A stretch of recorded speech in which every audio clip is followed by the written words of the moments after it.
All right, folks, just finished doing the radio show with Marc Lee, also on IBMTV.tv. And of course, we've had a great conversation there. We talked about everything from Black History Month to nutrition to a number of other issues. And of course, we also had one of our founders of this network, Nick Palbeda, join us on that conversation. And it was a great conversation. And I definitely enjoyed learning a lot about folks' different attitudes and different things that they've got going on. And of course, we were earlier checking out some of the other shows that happen on this platform. I know that earlier Nick had a variety of lawyers and business folks on, and they were talking about some of the tax things that are going on that Biden is proposing. And they were also talking about some of the things on this network revolving around the coronavirus and definitely how the vaccines are getting out there and all of that. And of course, folks have been paying attention even to the impeachment trial and a number of other things that are going on in the world. I see that right now it looks like the sky may be changing a little bit. We've had rain here for the last couple of days here in Durham, North Carolina. And I was getting a little tired of that, but I understand that the weather is going to be changing and all of that. But right now, we've got some amazing guests that are associated with the film world and associated with a festival that I know very well, that being the Nevermore Film Festival and all of that. They are actually both involved in that festival and have worked in that festival, so I'm interested in learning more about their filmmaking and about their background. I've actually been sitting on the board of the Carolina Theater for a number of years, and for the last 2 years have been on the screening committee for the Nevermore Film Festival. And like so many things this year, it has gone virtual, and it's going to be in that virtual space so folks can catch it online, whereas we're used to being in person and all of that. But of course, we all know that the coronavirus and the pandemic that we're in the middle of has impacted so much of our society and so much of entertainment. So right now, I'm going to bring up our guests and everything, and I'll bring them up one at a time and learn a little bit about them, and then we'll just have a great conversation. So I'll bring up Tori first, since that's the first name that I see. So how's it going, Tori? Glad to see you join me here and everything. So definitely, I know that you've got a film in the festival, and also I'd love to learn more about your own background in film, your own background in just the world of filmmaking, and a little bit about that. And then, of course, I'll also bring up Ashley very shortly as well. But first, let's learn a little bit about you. By the way, this is the International Broadcast Media, and it has got shows that are throughout the world, actually, because we've actually got some shows that come out of South Africa. My good friend Alexandria May has a music show that runs on Sunday afternoons. Another friend, we call him Brother Mike, he runs a talk show out of Nigeria. And then we've got shows that are coming from other parts of the globe and throughout this country. So this is one of the few, if not the one of maybe less like 3 or 4 actual internet network. So they have actually created multiple programming and all of that. So that's how the International Broadcast Media is all about. And it was founded by Nick Palbeda as well as Kim Calhoun. And it was during the time of the pandemic because they were hearing about this disease that was impacting other parts of the world. And they weren't hearing a lot about it here in the United States. So they started covering it on a regular basis. And then it worked its way out because they were already starting to hear about this disease because they had correspondents and friends in like China, New Zealand, and other places that were impacted even before we were, and everything along that line. So just to share a little bit about what the International Broadcast Media is all about, but I'd love to hear about your filmmaking background. Hi, yeah, my name is Tori Kostick, and I started acting when I was about 4 years old.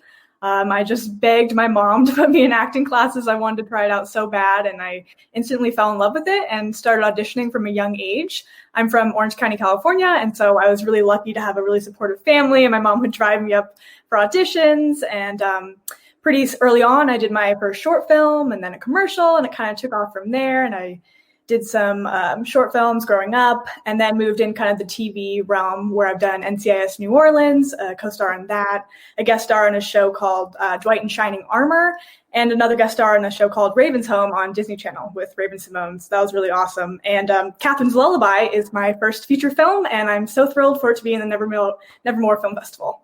Wow. So it's your first feature film. And what was it like working on that film? And also, I'd love to know more about what it was like working with Raven Simone, because I know a lot of folks are very much familiar with that particular actress and everything. But first, what was it like working on your first feature film? Yeah, it was an amazing opportunity. I feel so fortunate to have gotten to do it. But yeah, at the beginning, I was a little bit overwhelmed. It's like, I'm number one on the call sheet. I have to carry this whole film. And so that was a big task for me. But I was like, okay, I'm just going to take it, scene by scene and moment by moment. And it ended up being a really amazing experience. I absolutely fell in love with the cast and crew. We were like family. And I just feel like I learned so much and grew as an actress on the shoot. It was really a demanding role physically and emotionally, and it was just an incredible experience. Sounds like it was a real incredible experience that you got to experience and all of that. So share a little bit about what it was like working with Raven Simone, and then I'm going to bring up Ashley, who's also got a film involved as well. So I'm going to bring her up shortly. But tell a little bit about that experience of working with that famous actress, which a lot of folks know as well. Yeah, it was so cool. I was like, oh my gosh, like I was a little bit starstruck, like just being in the same room, getting to work with her and do scenes with her. I was like, I watched you like growing up. That's what I'm like thinking in my head. But yeah, she was really wonderful to work with. And it was so cool to like do the whole multicam sitcom thing. We had a live audience because we shot before COVID. And so it was really exciting. And yeah, it was everything I could have dreamed that it would be, Good. And what made you decide that you wanted to be an actress? A lot of times folks feel that they're born into the field, and sometimes they develop later into the field. So at what point did you decide you wanted to be an actress, and definitely what led you into the field? Yeah, I was really young. Nobody in my family really came from an artistic background. My parents are both more in like the finances and accounting and, that kind of profession.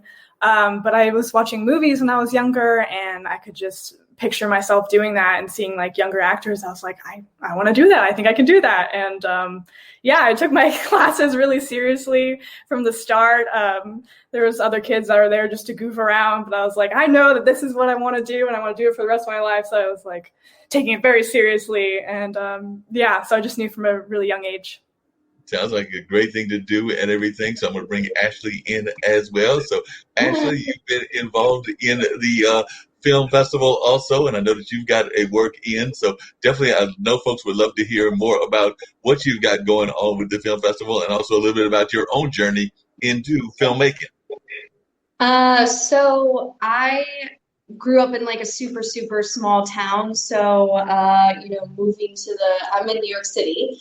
And moving to the big city and, experiencing being an actor was always my dream. But it's one of those things where, when you're growing up, you never think it's going to really happen. So when I was 20, I, didn't tell my parents, and I went to New York. And I had appointments and auditions for a bunch of acting schools, and I got into all of them. And so, that was the start of it. So I've been in New York for about 13 years. I've mostly been an actress the whole time, and I mostly do indie films and indie horror films. I'm known as a scream queen. I've died way too many different ways on camera. And so the film that I have in the film festival, I wanted to flip the script and be the killer, because I feel like you don't see too many female killers out there. And when you do, they don't really get, I think, the kind of depth and backstory the way that male killers do. And so, I have a film. It's called Perfect. And it's a short film, proof of concept. And basically, she's tired of the dating scene in New York, and she goes out in search of her perfect man, even if that means that she has to make him herself piece by piece. So. Oh, wow. That sounds like a very deep and scary kind of thought and everything.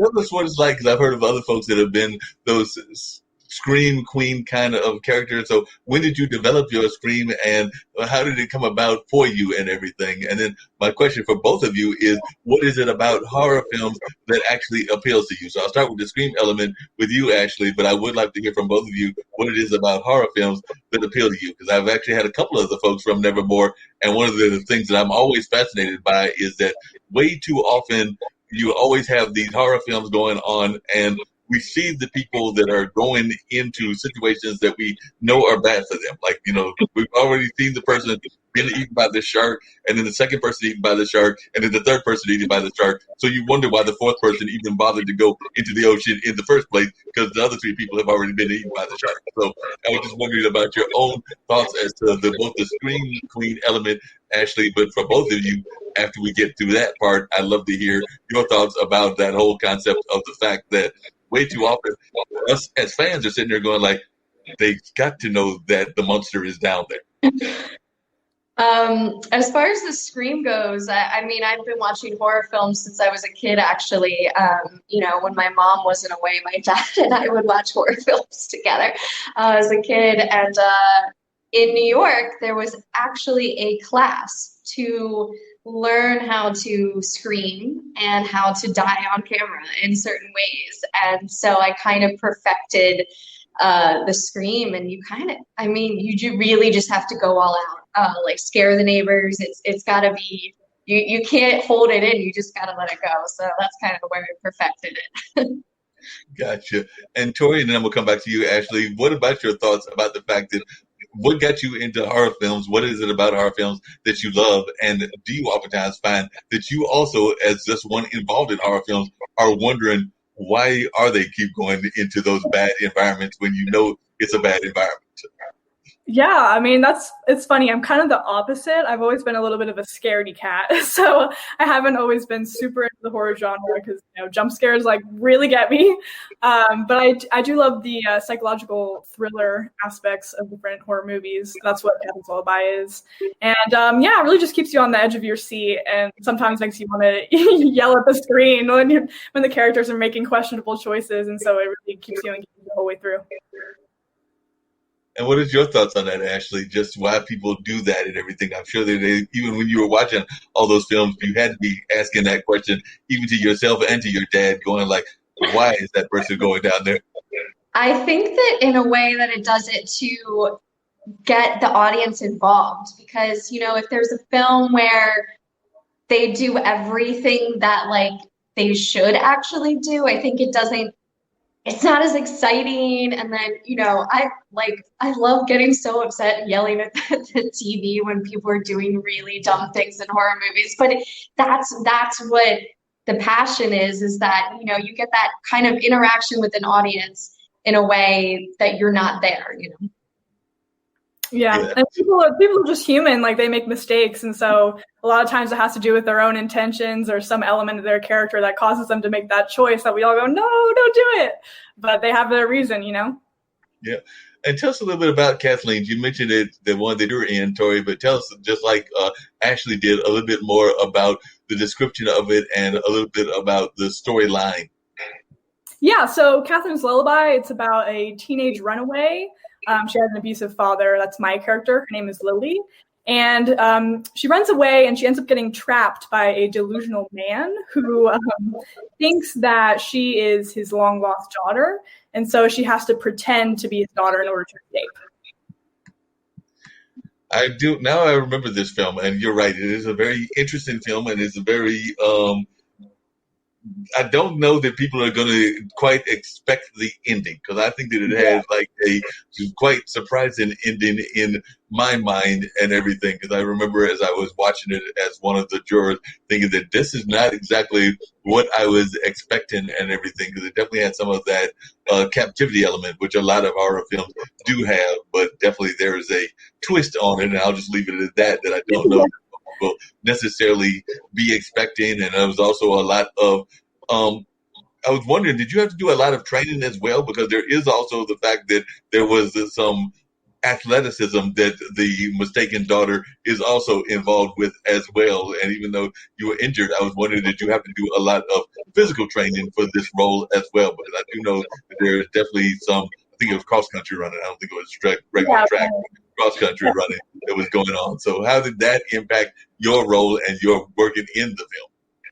Yeah, the character Lily, who's pretending to be Catherine, is training for a marathon. Her father, Evan, is really obsessed about getting her to win this race, and so she's training to be a runner the whole time.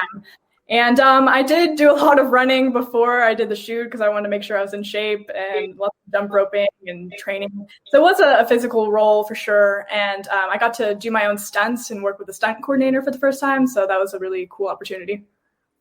Gotcha. And actually, how much training did you have to do in your film and everything? Like I said, I know a lot of times folks don't think about the fact that there is a lot of training even involved in the filmmaking, a variety of roles and everything. And we've actually had somebody that was on our various shows here, and she's talked about nutrition and the importance of nutrition, even on sets and things of that nature. So I just wondered if you could talk about the importance of your own training and what kind of maybe special training you did for your role. Well, it's hard to train to be a serial killer.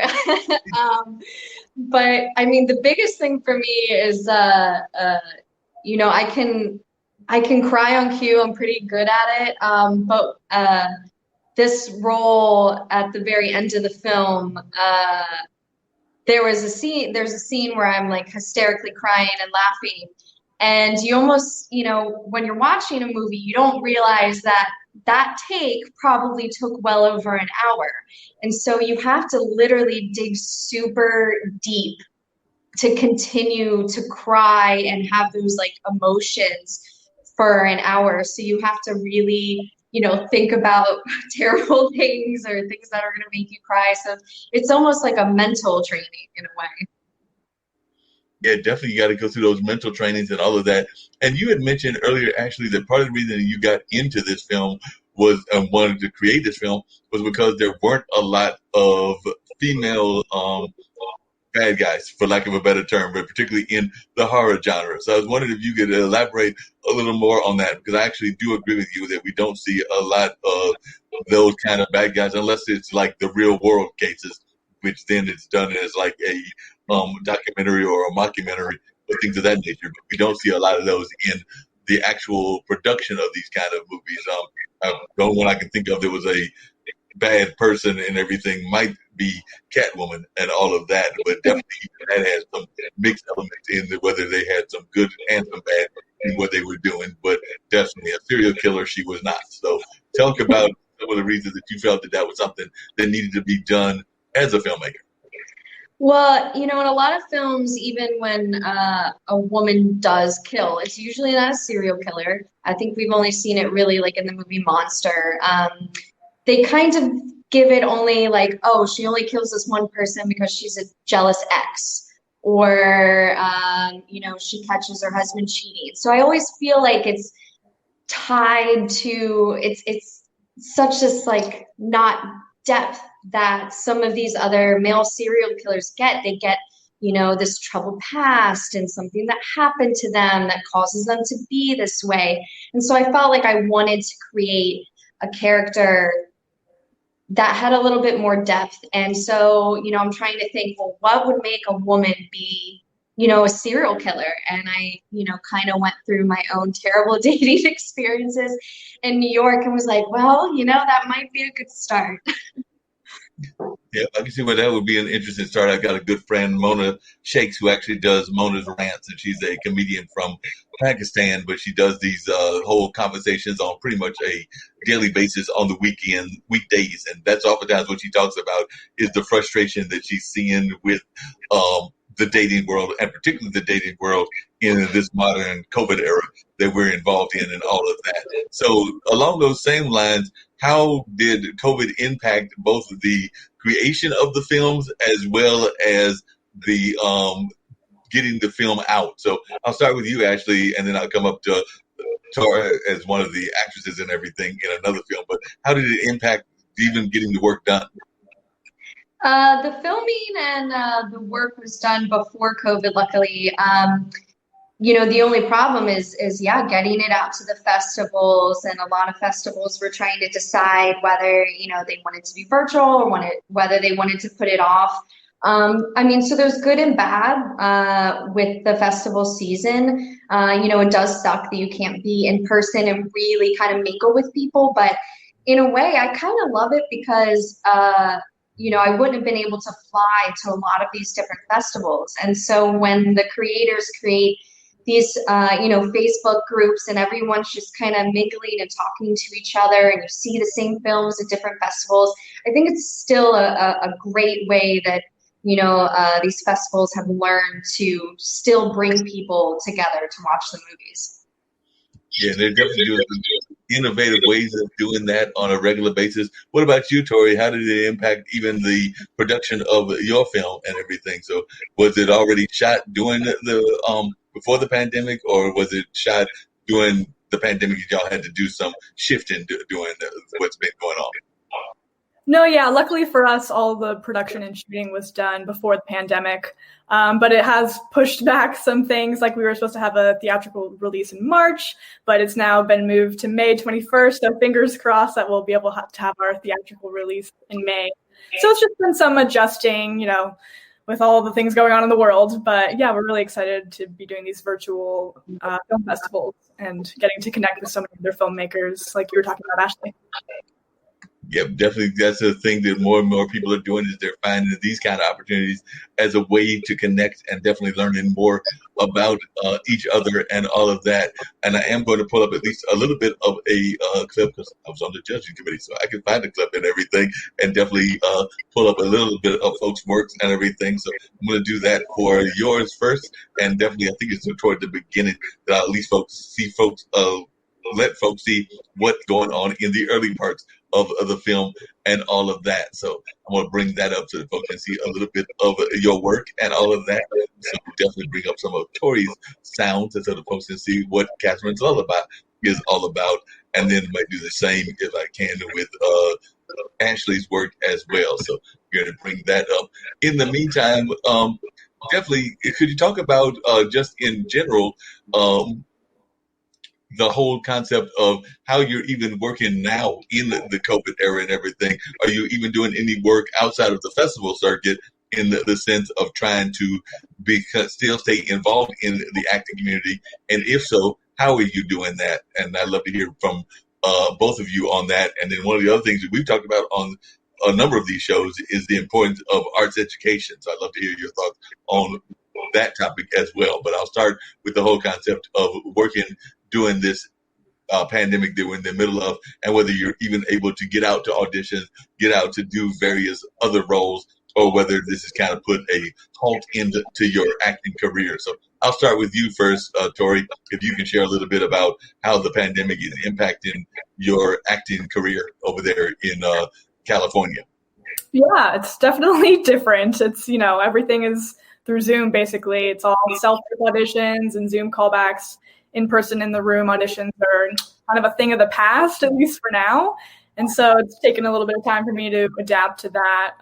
But I really do love doing self-tapes, so it's kind of been working out for me.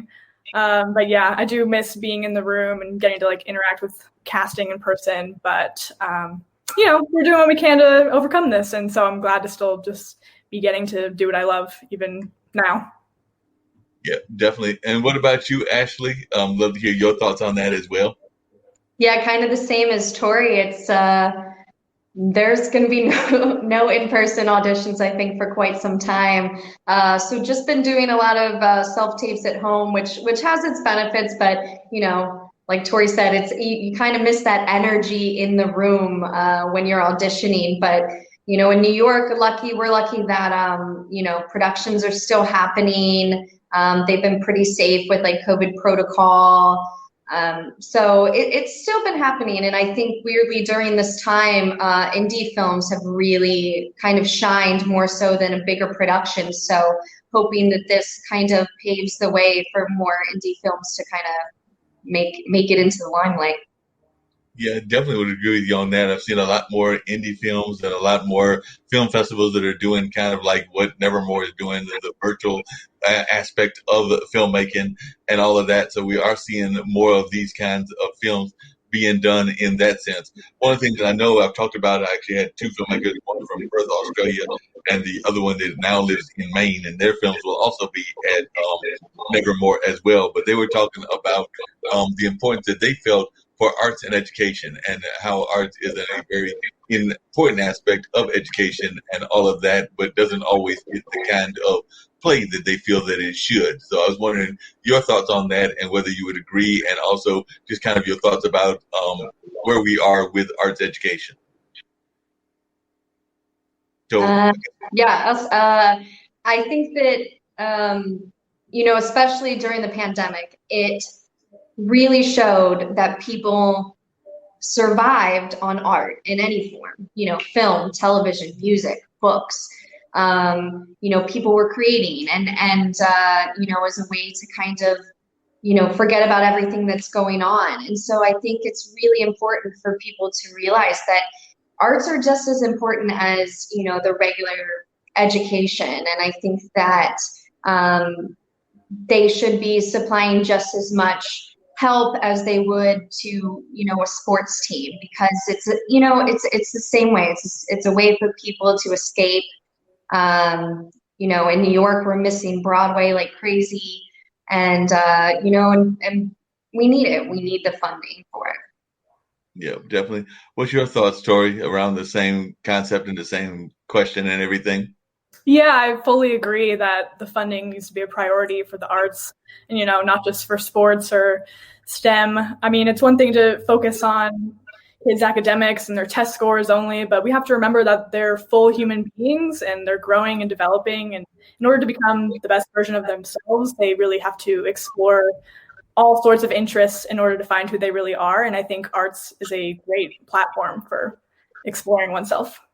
Yeah, one of the things that I can say is that I know that arts is also very important in the development of even critical thinking. And a lot of times, definitely educators and scientists will even talk about the fact that those that are engaged and enriched in the arts oftentimes are those that are better at critical thinking and able to do better in those kind of fields. So I know that there are a number of even studies around that. So I definitely think that we need to do a better job of engaging our artistic community, but also making sure that it is part of our vital education system also. And I know that even some of the founders of our network talk about the fact that they feel that we're too engaged in a 18th century model with education, even though we're in the 21st century, and that we're not doing enough to engage the arts and a number of other things, even some mainstream things like financial literacy and things along those lines. But definitely, I couldn't agree with y'all more that we've got to do something to support our artists and make sure that our artists get the just dues that they need.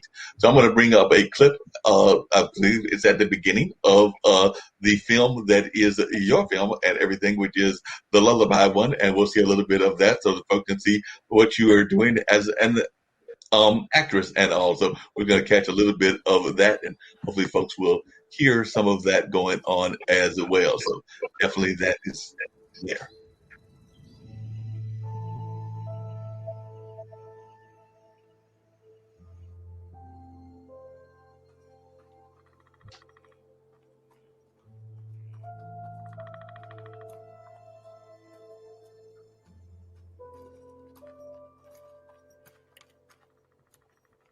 You still have water?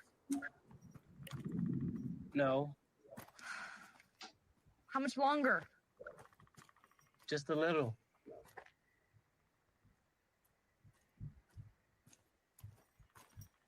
Looks like a good place. For bears, maybe. You know, I never realized how much anxiety you have. You would if you really knew me.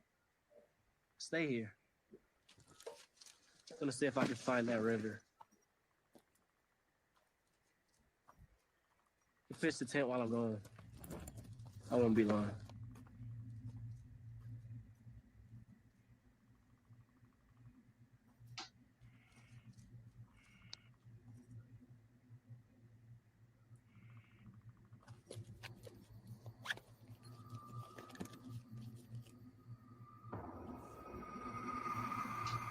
No.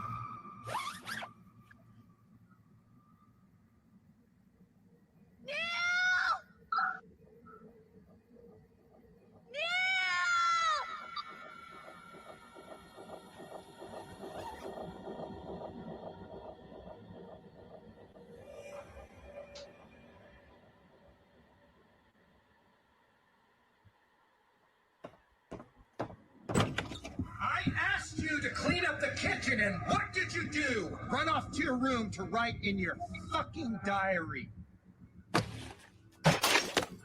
Now maybe we'll get some actual work done around here.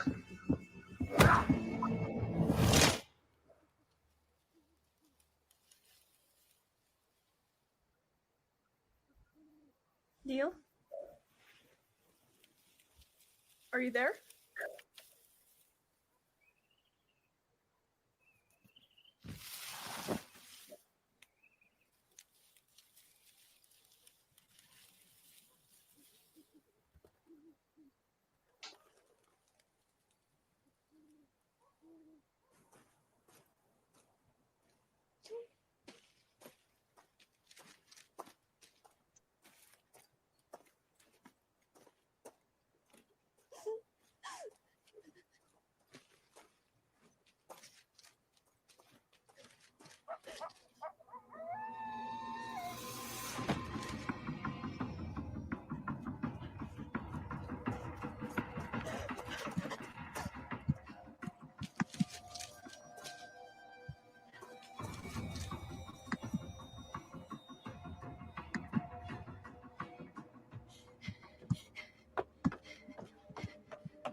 Is anyone here?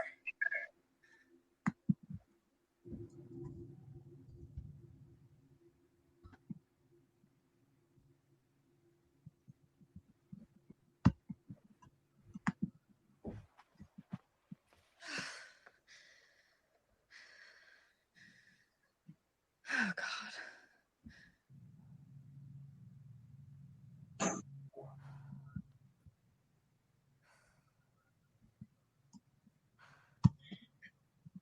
Hold on a second. Hi. Hello, sir. I need help. I'm so sorry for banging on the door like that. I got lost. I was with my boyfriend and It's all right. I'm just happy you're safe. Thanks. Do you have a phone? Don't just stand there. Come inside. Come on. I'll get you some water. Thanks. You're very kind. Can I use your phone? My boyfriend probably needs help. Here. I really need to use the phone. Here you go.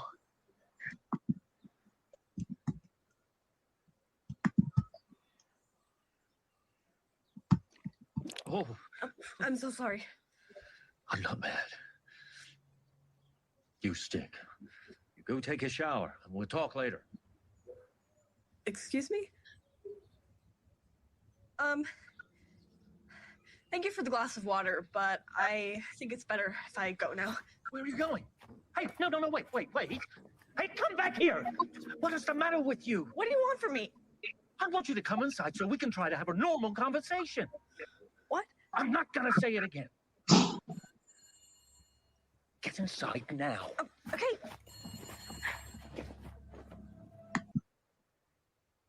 Well, that gives people a little taste of what it's all about and everything. So definitely that's a little bit of the beginning. And like you said, it definitely has some serious drama there towards the beginning and all of that. So what was it like actually doing that shoot in the woods and everything? Because as you were going through that whole environment, I was like going, I think I've been on that hiking trip, but I didn't like it.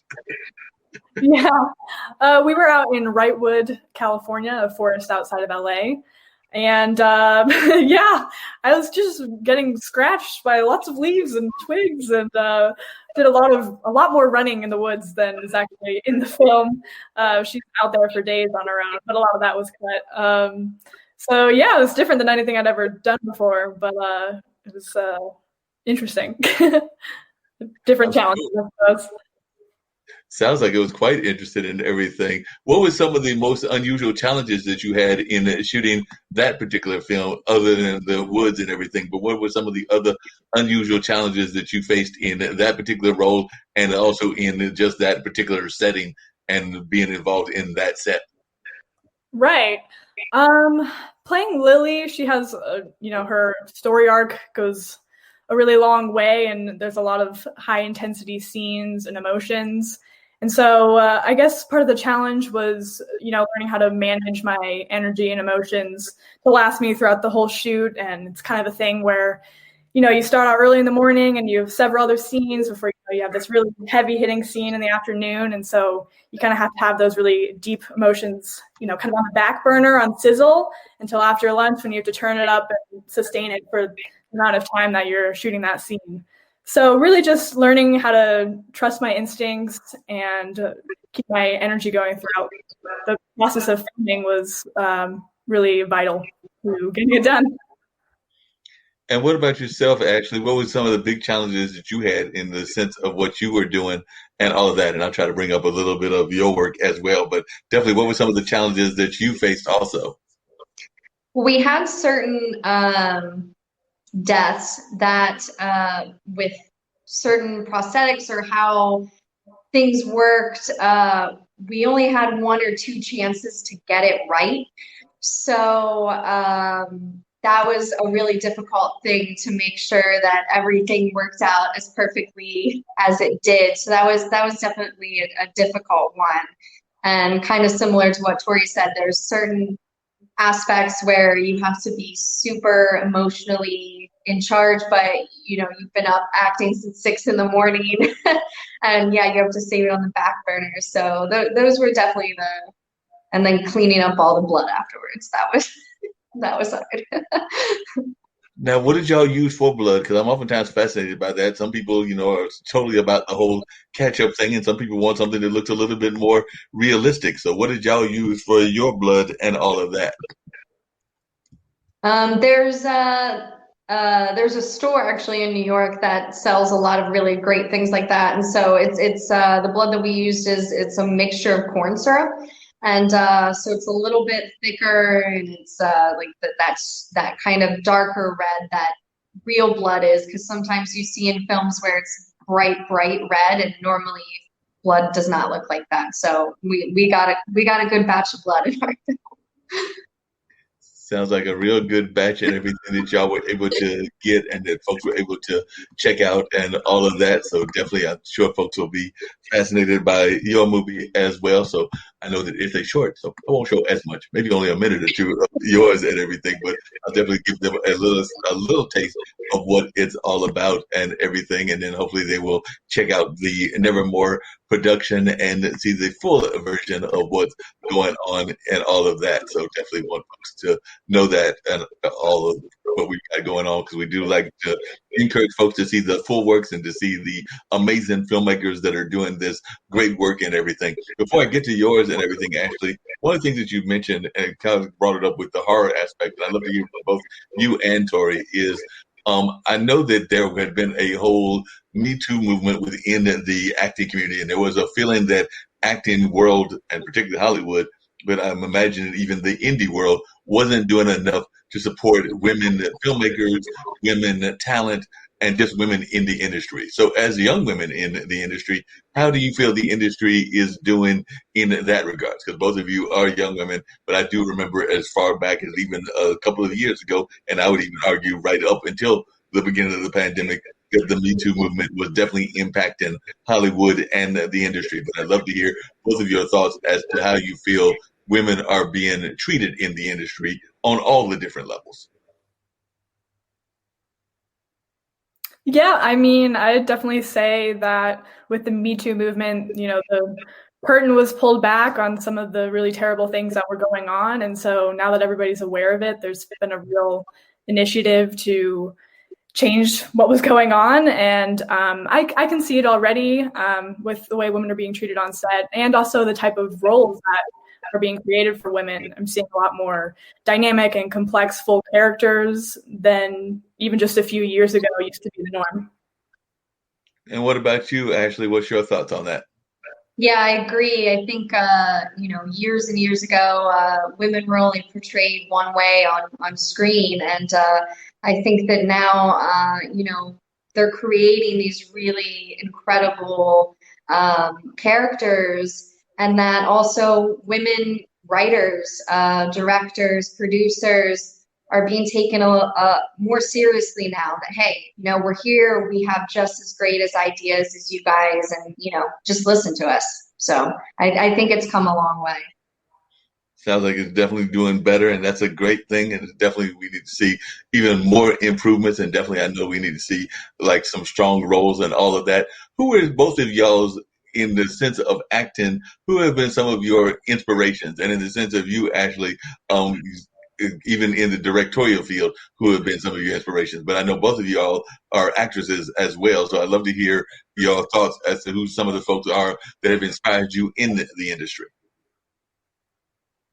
So I'll start with you, Ashley. Yeah, Tori, go ahead. Yeah, I've definitely been inspired by Greta Gerwig. She directed Lady Bird, and that's one of my all-time favorite movies. Saoirse Ronan is so incredible in that. But yeah, it's been really awesome to watch Greta's career as an actor, which she's done some phenomenal work. Frances Ha's, another one of my most favorite movies. And to see her transition into the world of directing and the way she's really owned that and put her spin on stories, and I've been really inspired by her and, you know, everything that she is. And what about you, Ashley? Greta was mine too.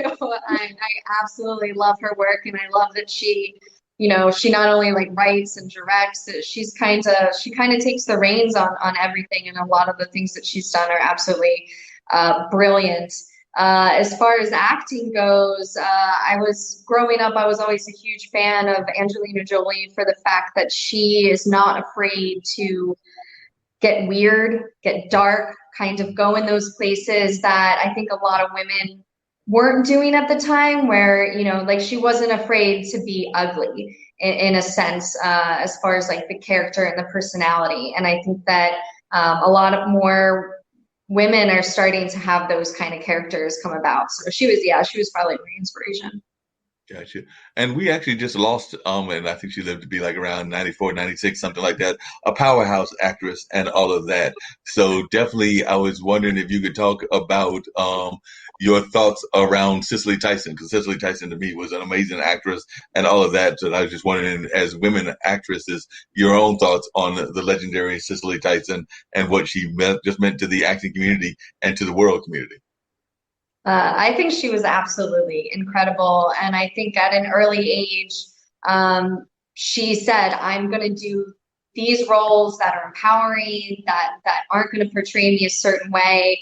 And even up until the end, I was a huge fan of How to Get Away with Murder, and her playing Viola Davis's mother. She still had this energy and charisma and spunk that even on, you know, at that age, she stole every scene that she was in. So she was an incredible actress, and, you know, definitely lost a good one. Yeah. What about your thoughts, Tori, on Cicely? Yeah, she was definitely a powerhouse and, you know, a trailblazer for us all, and really left a path for us. And it's just amazing to watch her work. So I do really admire her. Sounds great. Definitely, she's somebody to admire. I did say I was going to bring up a few minutes of Perfect as well, so I'm going to bring that up right now, and that folks at least get a clip of what this is all about as well.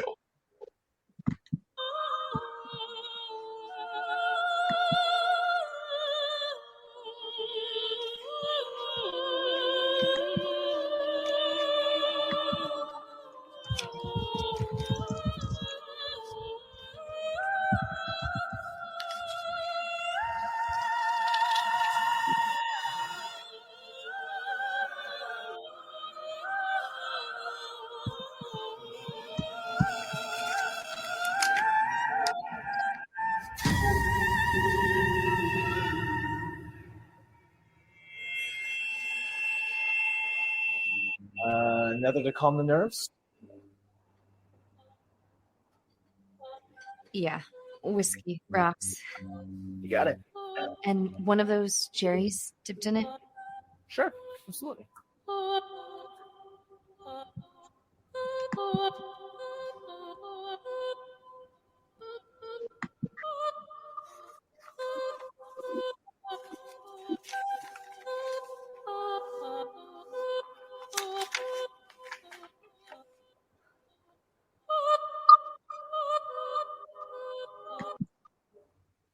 without giving too much away, I'm already scared of that particular character. I'm already scared of that particular character already after just watching that little bit of a teaser and all of that. So we already got folks, I think, a little nervous at the beginning as they were looking at the eyes and everything else.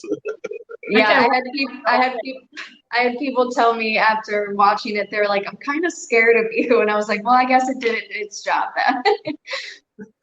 Yep, if you've done that, then you've definitely created that kind of thought pattern that folks are like, wait a minute, she might actually have this kind of personality, and it might not just be a thing that she does as an actress and all of that. I know a lot of things, and we talk about a lot of things here on this platform and on the network in general, but we definitely had a very kind of negative viewpoint of America through the world, and a lot of people were paying attention to social media at the person that used to be at 1600 and all of that. But I was just wondering, as artists, how do you feel? What is your sense of the world's perception of America, and do you think that it's improved, or were you worried even before when we had somebody from the acting field or the entertainment field that was occupying 1600? But I just wanted your own thoughts as to America's place in the world and all of that, and I'd just love to hear your thoughts as to whether you feel we're going in a positive direction. So I'll start with you, Ashley, and then go up to Tori. Maybe now we're gonna start getting back, but you know, in the industry that we're in, there's every different race, gender identity, religion. You know, you have a lot of LGBTQ. You know, so we're kind of, you know, we embrace that. I think in the arts world, and so when you have more people coming out against, you know, the people that we work with every single day, it definitely, I think, gives America a bad look. So I'm hoping that this year we can kind of start to rebuild, and that people can start coming together a little bit more than we have the past 4 years. I definitely agree with you on that. What are your thoughts, Tori? Yeah, I definitely agree with what Ashley was saying. I think also, you know, the response to the pandemic hasn't been the greatest from the past administration. And also it's just been tough because, you know, here in the US, there's kind of an individualist mindset. And so that's kind of led to a lot of people, you know, not follow protocols and wear masks, when really we need to be thinking more in unison, like in unity, because our actions affect other people. And so I also am hoping that, you know, in the coming future, near future, we'll be able to come together and turn things around. So I'm hopeful, but it's been tough. Fingers crossed. Fingers crossed for sure. How did both of y'all find out, or your production teams find out about the Nevermore Film Festival? Like I said, I know it's definitely an award-winning film festival, and definitely based here in Durham, where I'm based at, and all. But how did your folks find out, or in your case, Ashley, how did you find out about the film festival? So I'll start with you, Ashley, and then work my way to Tori.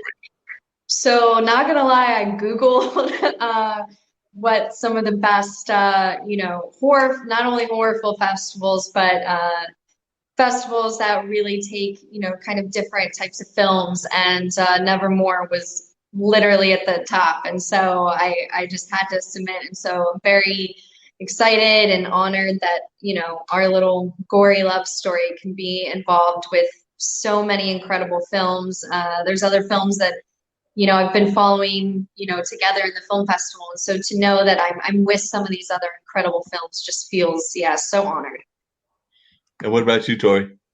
Yeah, I'm not exactly sure how we came about it, but our director Savas must have submitted, because we know that it's a legendary film festival. It's been going on for about 22 years now. It's just one of the best for genre films, and so it was really an honor to get in. And I was additionally even more surprised when I got nominated for Best Actress of 6 other actors. So that was really surprising to me. Now, is this your first nomination as a in a film festival award situation, or have you had other nominations also?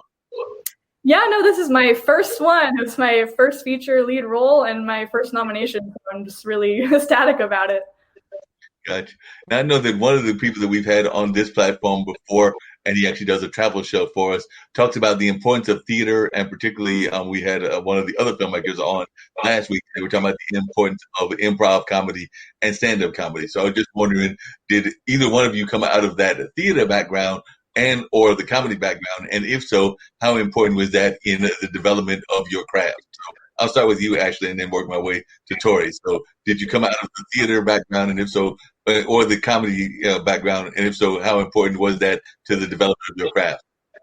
I definitely grew up, even as a kid, I was doing community theater. I think my first role, there was a Winnie the Pooh like stage play, and I was Roo, the baby kangaroo, and I was hooked. So I've been doing, even through high school and stuff, I did, Shakespeare, drama club, those kind of things. I never got into it too much in New York. I kind of led towards film and television, but it definitely helped kind of propel my love for acting. And I still, go to Broadway shows, well, not now, but I would go to Broadway shows all the time and just feel so inspired watching the live performers on stage.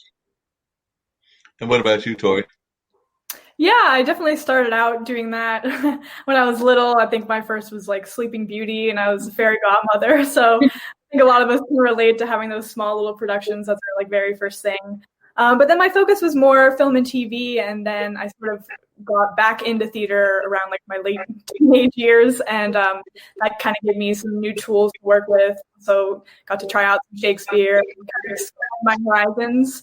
And so yeah, it's made me more well-rounded for sure. Same with improv, I got into that as well, and it's super fun. So yeah. Sounds like some amazing work in that regards and everything. Now, you have some people that think that you can only make it in the entertainment industry, and we've actually got a gentleman, Henry Morales, that does a show for us called Celebrity Tuesdays, and he's oftentimes talking about the impact of California, and then, of course, there are people that really know the impact of New York theater. But as folks that are engaged in the field, do you feel that you can actually be successful in the entertainment and in theater and in film and not necessarily live in, say, a California or in New York or some of the bigger cities? Because I have heard the argument that sometimes folks feel that you absolutely must make it to either New York or California or Miami or some of the other bigger markets, whereas others are very content making films in their own communities and feel that they can even get out there in their own communities. But I'd like to hear your thoughts as to whether you feel you can actually make it in the industry and not necessarily live in either New York or California. So I'll go with you first, Tori, and then come to Ashley. Yeah, I think it definitely used to be the case where it was like New York and California were the two big places, and that was pretty much it. But over the years, smaller markets have been opening up in different places like Atlanta, Georgia, Albuquerque, New Mexico.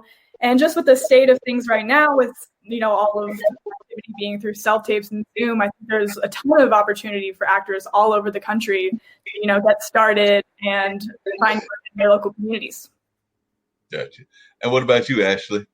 Oh, yeah, I absolutely agree. I think especially now, more people are creating things in their towns and, just try to put it out there, and eventually people will take notice. And, I would say my advice is, especially as an actor, is to make your own stuff sometimes and make the things that you want to make. And, eventually people will take notice. And especially like Tori said, during these times when there's no in-person auditions, and, you really can just create anywhere. Yeah. And Ashley, now that you've also done the directing aspect of things as well, have you totally caught that bug, or do you think that you'll go back and forth between acting and directing, and are you even looking at possibly even creating your own production house and things of that nature, or how much of the bug have you had after you did Perfect? Well, this was my first time like producing and creating my own project. As I've gotten older in New York, I've kind of felt that, I want to learn and be involved in every aspect of film that I can, even if I'm not successful at it, because I think that in the long run, it makes me a better actor. I liked it and I enjoyed it, but I think, I predominantly will be doing acting and, be behind the camera. Gotcha. And what about you, Tori? Have you ever thought about the possibility of exploring other aspects of acting, or are you content with the acting aspect of it, or do you think that you might at some point want to direct or produce or even do some other elements that are involved in filmmaking? Yeah, I mean, acting will always be my first love, but I am definitely interested in dipping my toes in some other aspects of the industry, like directing or writing. I'm working on a screenplay with a friend of mine right now, actually. Kind of like what Ashley was saying, even if you're not good at it, it's just good to try it and see what comes of it, because you never know. And I just feel like the more that I can know about different parts of like different jobs that come together to make a film, the more experienced and more knowledgeable I can be, and ultimately the better an actor I can be, because it's good to know what else is going on set, and so you can be in the know. No, that makes a lot of sense. And y'all actually, both of you have actually used the word, and I've heard it come up in lexicon, in conversation. And I was just wondering, from both of your perspectives, do you prefer the title? Because I've heard that it's kind of changed over the last terms and everything. That sometimes female actors prefer just being called actors and things of that nature, where some are still content being called actresses. So like I said, what is your own preference? Because I've heard this whole conversation, even in I think there was a whole news competition I saw on like one of the big news networks, like the New York Times or something, where they were trying to decide what they felt more comfortable with. But I was just wondering your thoughts as to which one you felt more comfortable with. So Tori? Sure. Yeah. I usually just say actor, but I'm fine with actor or actress. Either one is good to me. I guess actor as a term seems less limiting than actress. For me, actress kind of sounds a little bit like glamorous and old-timey, whereas actor can be any range of roles. But I'm certainly not offended by actress. Just personally, I usually refer to myself as actor. Gotcha. And what about yourself, Ashley? Yeah, I mean, I don't really mind either way, but I do prefer actor as well. When people, we kind of compare it like, there's male and female doctors, and you don't go in and say, oh, hey, doctoress, you don't give, so it's nice to kind of just be included with the men, that it doesn't matter what gender you are, you're an actor through and through.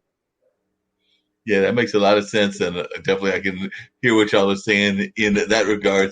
I did want to bring in one of my other guests as well, and that's a gentleman that's involved in the music industry and everything. But before I get to that, one of the things I was getting ready to ask both of y'all is, are there any dream roles that y'all are like would love to play, or that y'all have thought about that are like your dream roles? I know that a lot of times folks who have like something that is their ideal role that they want to play, or that they would be interested in, and all of that, or maybe a dream type of role. So I'll start with you, Tori. Is there some sort of dream role that you have always dreamed of being involved with, and maybe somebody that's around the globe watching? Because like I said, I do know that we have folks watching from as far away as South Africa, Nigeria, Australia, and a number of other places. So maybe they'll call you into one of those countries to it. So are there any sort of dream roles that you've had in your life that you would love to play and everything?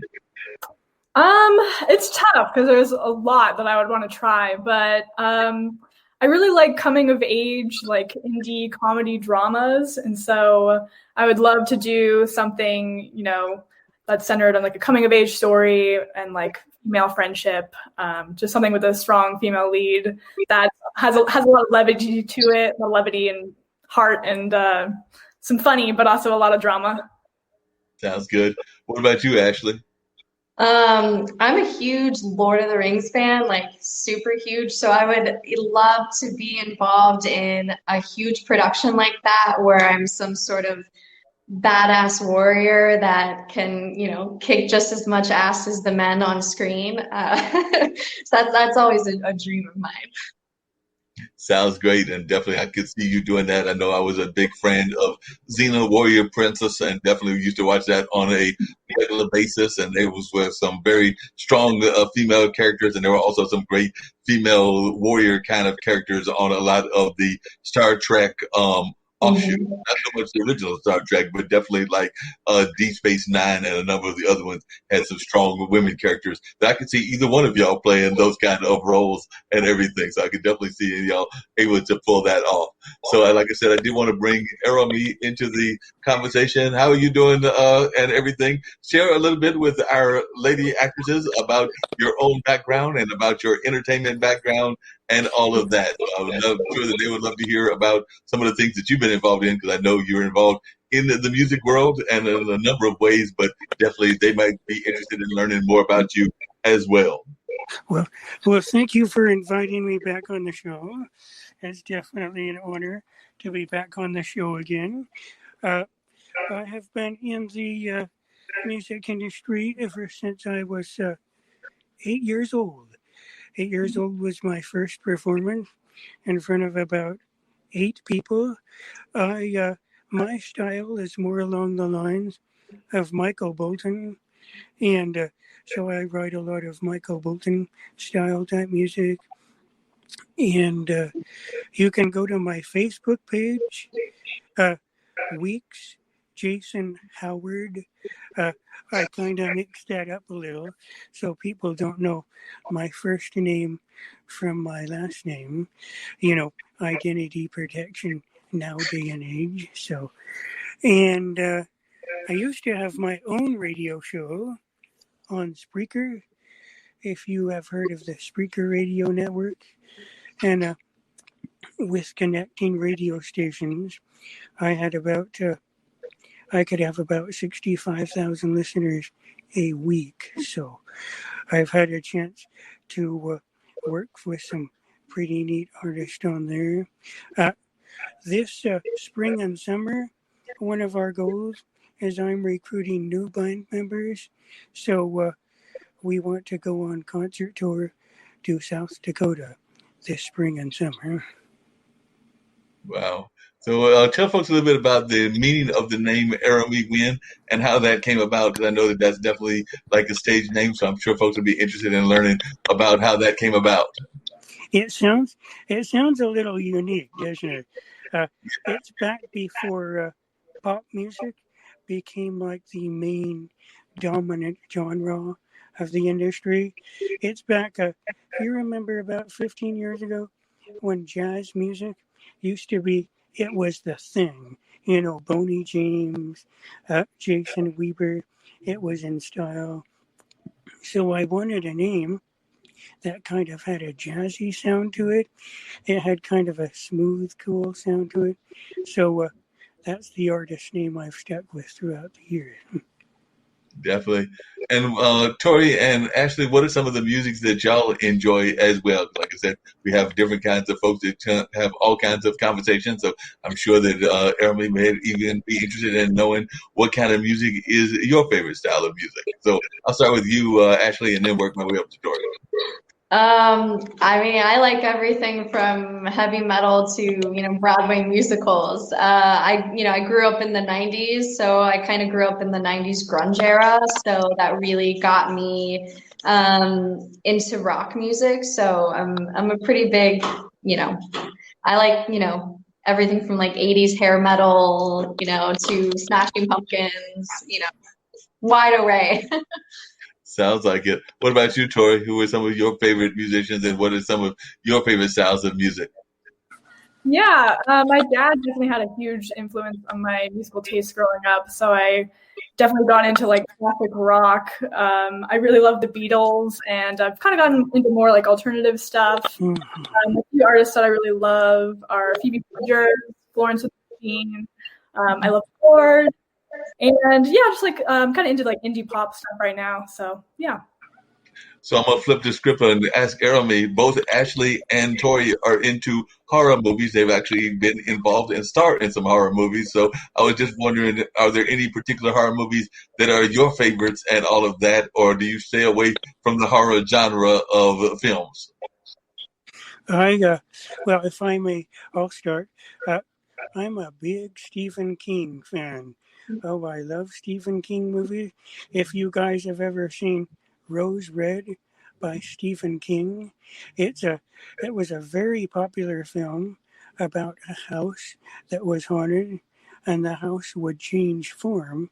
It was like a changeling, a form changer all by itself, and the people in the house would be walking down the hall, and all of a sudden they couldn't get out because there was a wall there, or there was a different room that didn't exist, or something else. It was real freaky. So yeah, my family, we've always been real big fans of the Stephen King movies.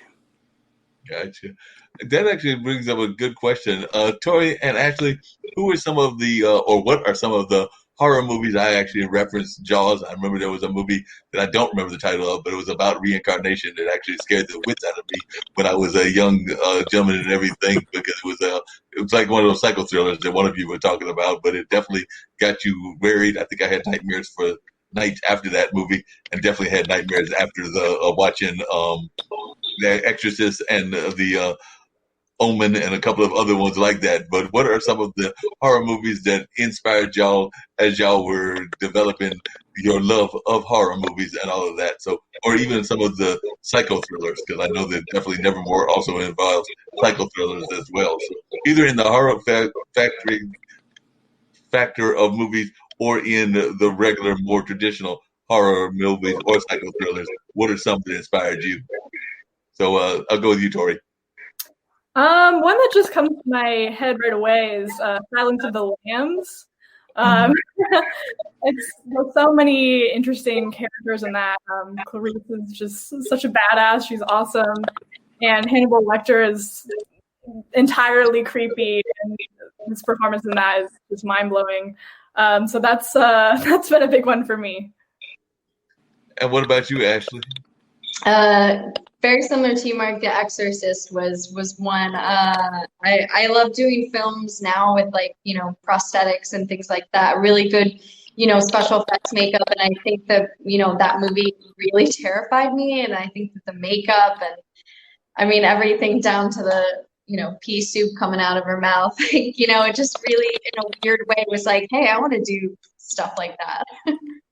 And it seems like the industry's gotten a lot better, and I'm just wondering both of your takes on that, because I remember watching like one of those, I don't think it was Jaws, but it was one of those kind of like monster movies, and my dad, who was probably maybe in his 30s or 40s at that time, and I was probably in my 20s or teens, when showing me this movie, and he was basically showing that one of those monsters was basically made out of paper or cardboard or something else, whereas definitely some of the monsters that look more realistic. There's VR, there's AR, there's a number of ways that they are able to make it look more realistic. And of course, even the ways of the designs are more realistic in my mind. But I was wondering, as one that has actually done studies of that, Ashley, do you find that we're doing much better in creating more realistic looking monsters?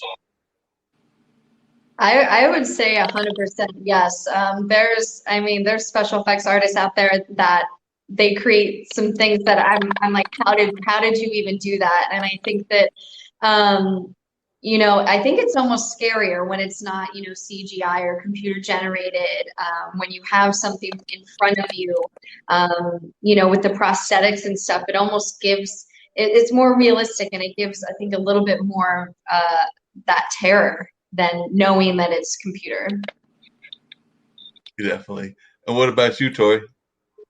Yeah, speaking of like CGI, I feel like that has come leaps and bounds over the last 10, 15 years. And so even seeing that is pretty awesome to watch, whether it's, prosthetics or like in-person stuff or like CGI or a combination of both. It really creates this effect that couldn't have been possible 5 or 10 years ago.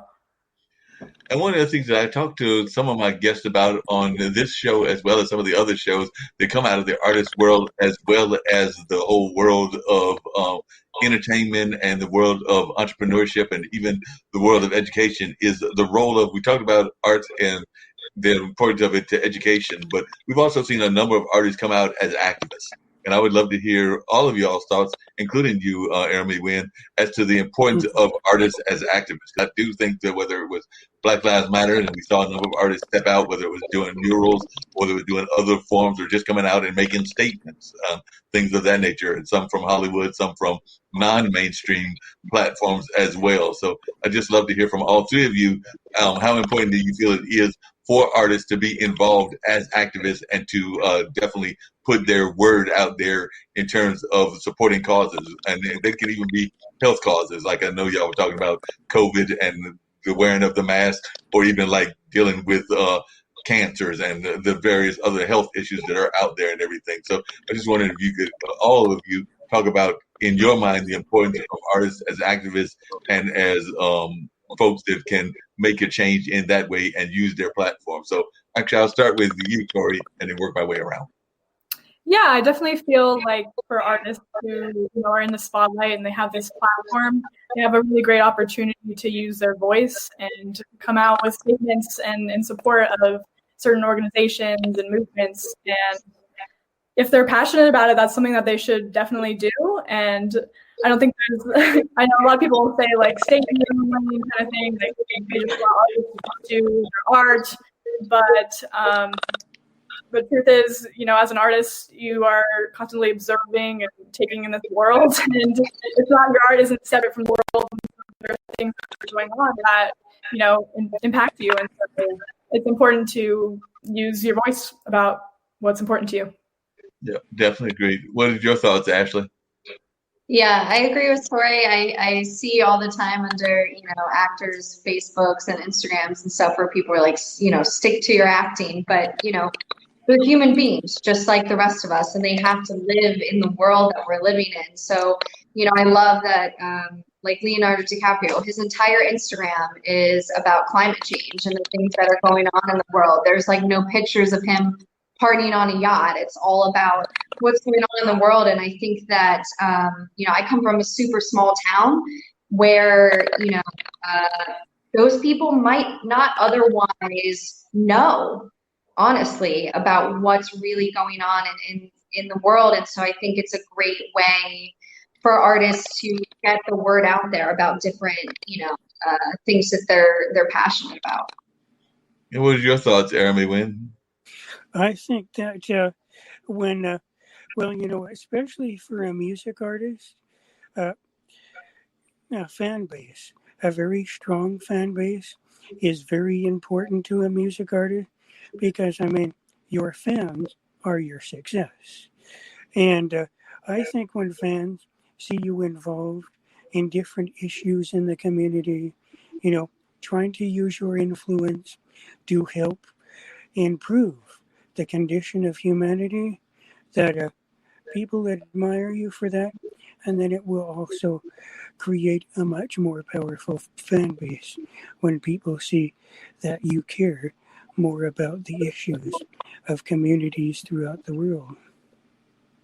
Yeah, that makes a lot of sense. And by the way, actually, I might have you beat because I actually grew up in a little town called Warrenton, North Carolina. So even though I'm from Durham, born in Durham, and definitely consider Durham to be one of my hometowns, Warrenton would be the other hometown because I moved there when I was like 11 and lived there in between going to school in Milwaukee. So my early development years of like preteens and teen years and even young adult years of early 20s were in a little town called Warrenton. So like I said, I think we might have had one traffic stop, might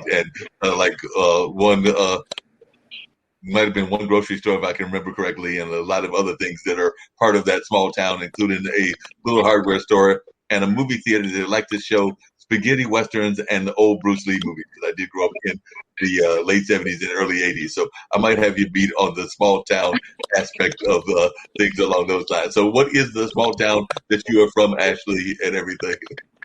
I'm originally from Hagerstown, Maryland. You drive 5 minutes one way, you're in West Virginia, 5 minutes the other way, you're in Pennsylvania.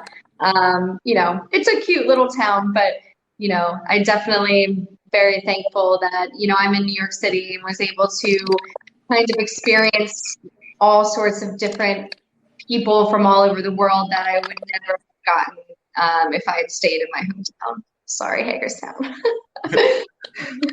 that actually is an interesting question. So you've been in New York City for a while, and of course everybody knows the Big Apple and everything. But what's something that in your mind people may not know about New York City and its whole vibe that you have found that's unique or unusual in your opinion that you love about New York City? And I'm going to ask the same thing to Tori about the third part of California and also Airomee as well, because I oftentimes find that when we talk to people, we find fascinating aspects because we're not in that person's shoes. So as somebody that moved from a small town in Pennsylvania, Maryland, I guess it was Hackerstown, right? To definitely into New York City, what are some of the things that you have found that you love about New York City now that maybe other people don't recognize it as? I mean, a lot of people definitely think New York's super dirty, and kind of is. The trash is everywhere. But the one thing about New Yorkers, especially during this pandemic, is, I mean, the lengths that people go to help each other. We're a little blunt. We'll tell you, you know, how it is. But, you know, at the end of the day, we're willing to help our neighbor and to be there for each other. And I think, and embrace people from everywhere. I mean, it's so accepting here. You know, when I first moved here, everyone thinks that New Yorkers are kind of assholes. But my experience has been totally different. Everyone here is so accepting of everybody, and it's a fun place to live. Gotcha. And what about California? What's something unusual about California? And are you a native Californian, or did you transplant yourself there? And what's something that people may not be aware of your part of California that might surprise them? Yeah, I'm a native California, born and raised. I'm from Orange County. Not necessarily unusual, but maybe something people don't know is that there's kind of a thriving dance community there. There's a lot of really strong competitive dance studios. And that was a huge part of my upbringing. I studied too and competed on teams growing up. So yeah, dance community out there. I don't know if people know that about it. Yeah, I don't think that I knew that. And actually, my dad's lady friend was a dance critic, and she's actually done some dancing even in her later years of life, because she's actually one that believes that dance is something very important to folks, even as they go into later in their life, into like their 70s and 80s and things of that nature. So she's actually done some dance revolving around that community. And she's originally, I think Linda's originally from New York. So she's a New York native by nature, but now lives in North Carolina and is very much of a dance supporter, dance critic, and dancer herself as well. So definitely, anytime that there's things going on in the dance community, that's amazing. So Airomee Wind, what's something about your part of the world that folks might find unusual or different?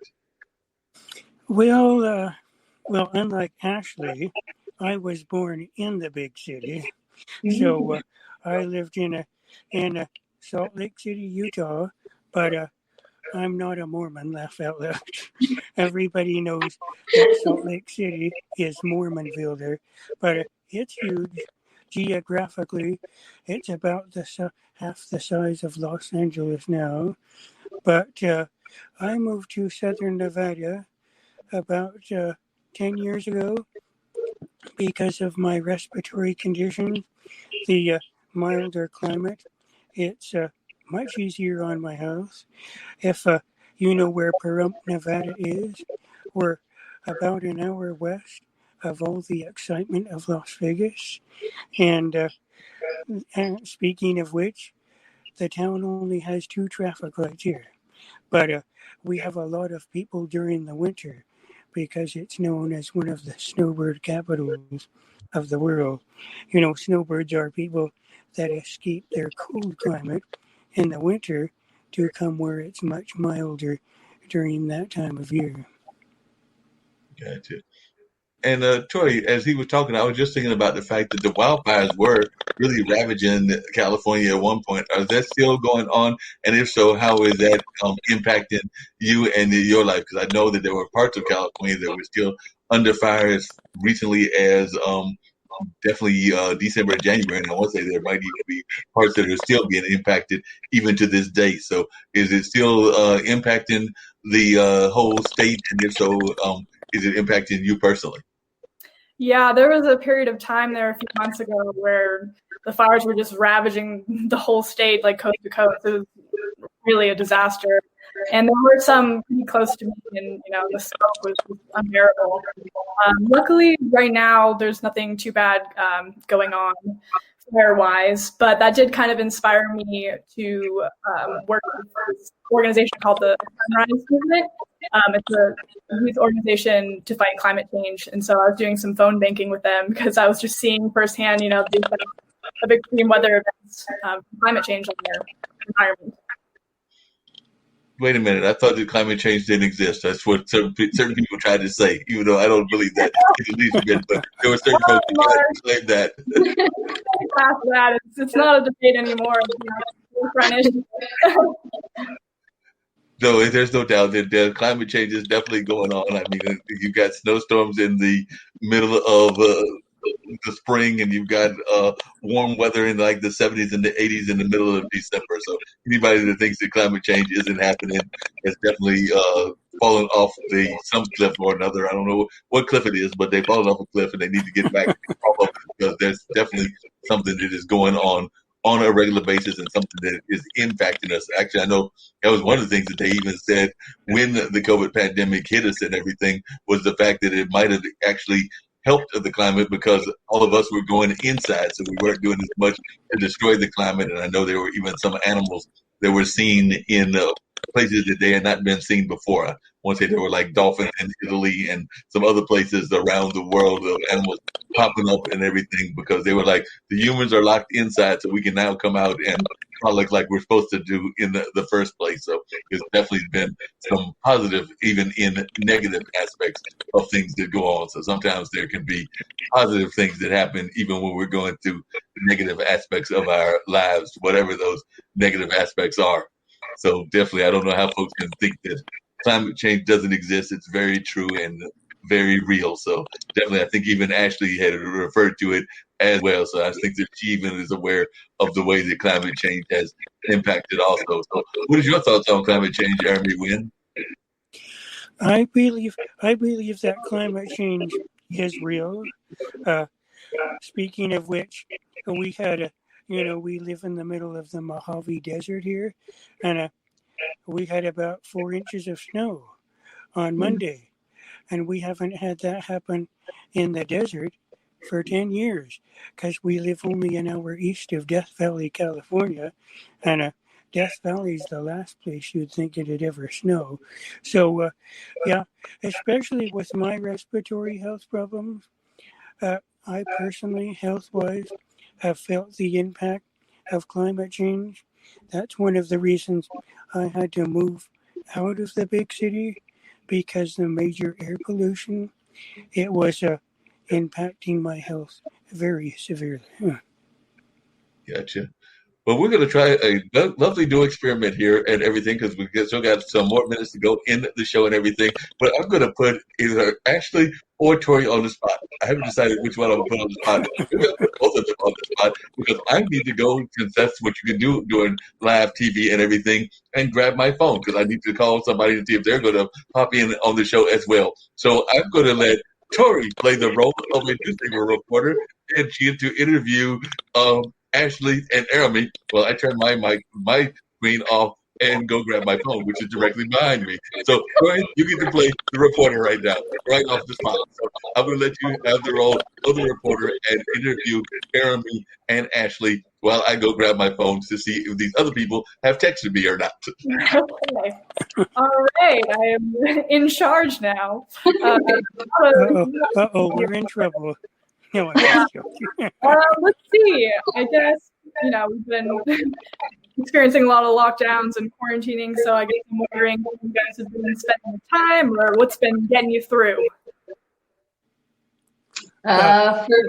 For me, it's definitely going outside, like going to my nearby park, going for a run, even just sitting in the park and kind of getting out of the house, because for a while, I would binge watch every show humanly possible, and I was like, okay, I need, so even just going on walks every day, being near people, saying hello, it helps. Yeah, I can definitely relate. Like going outside, even just to take like a quick walk, makes such a big difference in my day. You got fresh air. How about you, Airomee? Well, I'll also comment. One thing I love about New York City is they have lots of concert venues, including Carnegie Hall. And one thing that a world-class artist loves to do is they love to perform. I love to get out and to see the people. And when I was very small, one of the things I decided I want my mission in life to be is to bless people through music and to be able to see people touched through your passion.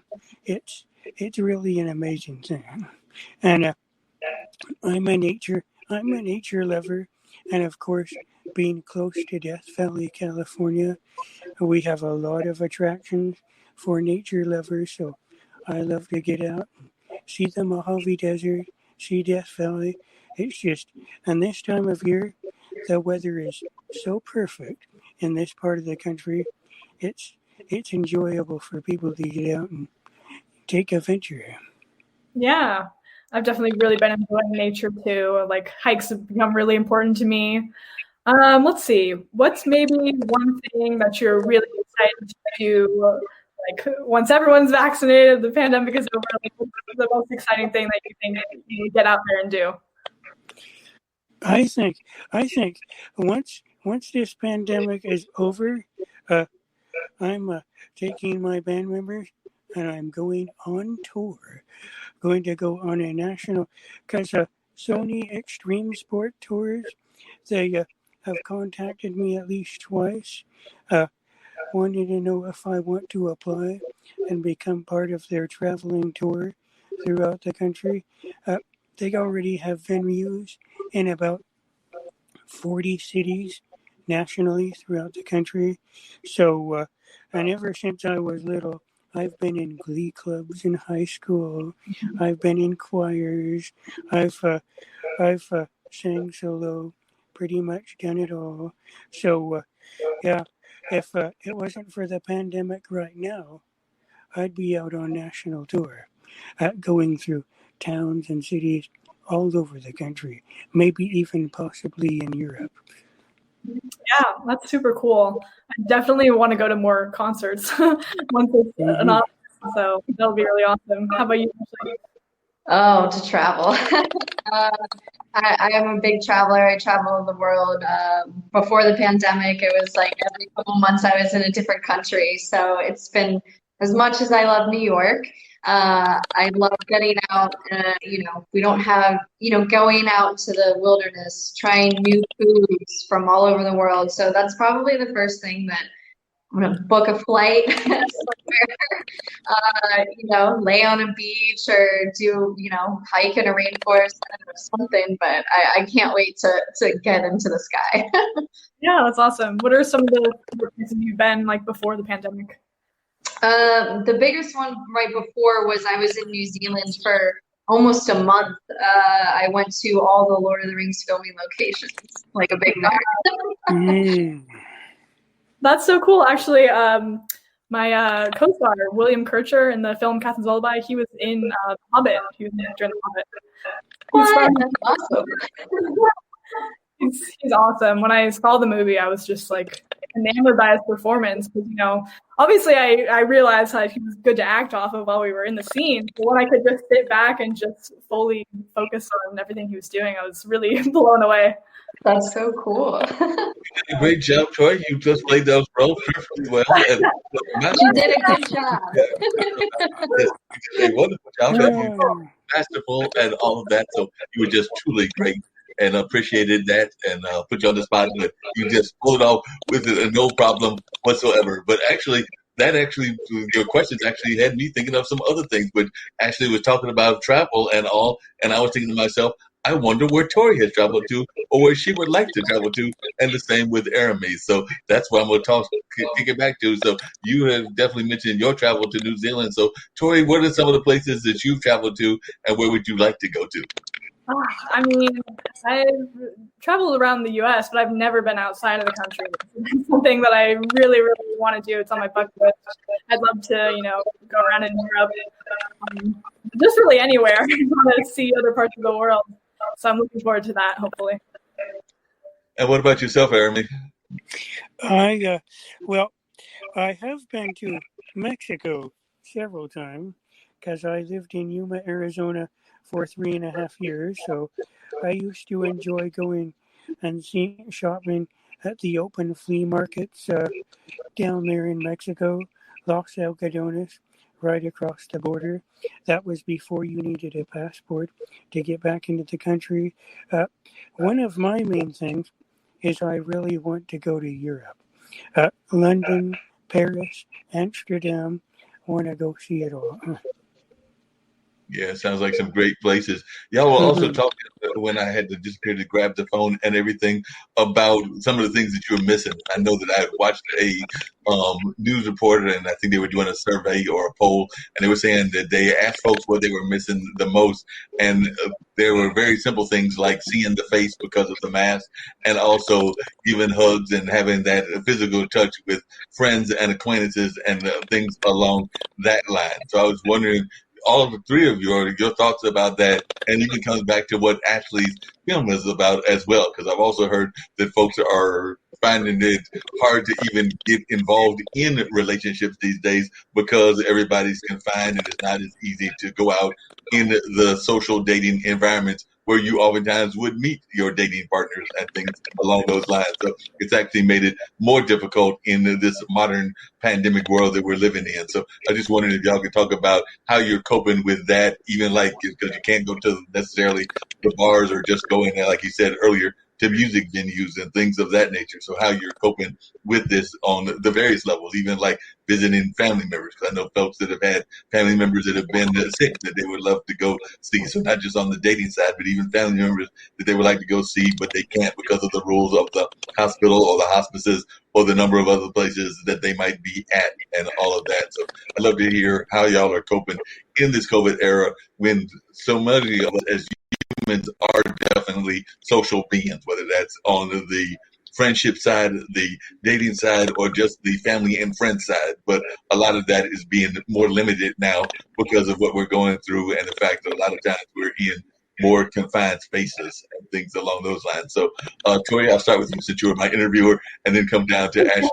How are you coping with that? Yeah, I mean, it's definitely been a bummer to not be able to really see people in person.